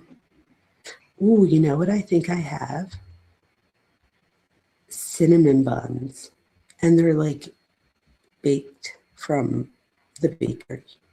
Google says that it's a cake that you poke holes in and pour something over, like putting gelatin, sweetened condensed milk into holes. Po cake, I get it. Haha. Truth, I'm so dun. Po cake, that makes sense. You poke it. Thank you, Harlan. Thank you, Truth. And then often topped off with whipped cream or frosting. I like Cool Whip too. Yummy. I don't know what condensed milk would taste like in there, but maybe some cannoli dip. She said she made cannoli one. Yes, you can name a million flavors. Oh, I want some. All right, you guys, thank you all for being here. And wait, real quickie, Birdie, hold on. Birdie, I want to give you a special thank you for being here for 3 months and for giving me this 1999 super sticker. It was so very kind of you. And then you hung out with me for the whole night. I couldn't ask for any better support. I appreciate you. I appreciate Truth. I appreciate Harlot, Cuff You, all of the people that are here. I actually am a little bit OCD, so I'm going to wind up sitting here and saying everybody's name. So I'm going to try not to do that. But Jenny and everyone here, and Travis and Jewelry, and I don't know, all of you, April, all of you. Barbara, Ash, all inspire me. See, this is what I'm going to wind up doing. Justice Jane. Where'd you go? Colorado. I'm so excited, you guys. Look at all these new people in here. Can you guys please do me a favor and hit subscribe if you enjoyed this, because that's the best way to support me too. That is just as much support as a super sticker in the long run, believe it or not. X-Girl, thank you for being here. All of you, thank you for being here. I don't know who else is still here, but thank you all, Shelly, all of you. I'm going to hang up, or I'm never going to hang up. Thank you to my mods, who I always forget to say thank you to until I hit end stream. And then I write it in capital letters real big because I feel bad. Oh, you let Flojo. What's up, Flojo? Thank you for being here. Flojo, thank you for being here. Travis, it's always a pleasure. And good night, you guys. I'm literally so tired, and I have work at 8. But it's going to be worth it. Good night, y'all. Please like, subscribe, and share if you enjoyed this so that I can continue to bring you content. Thank you so much.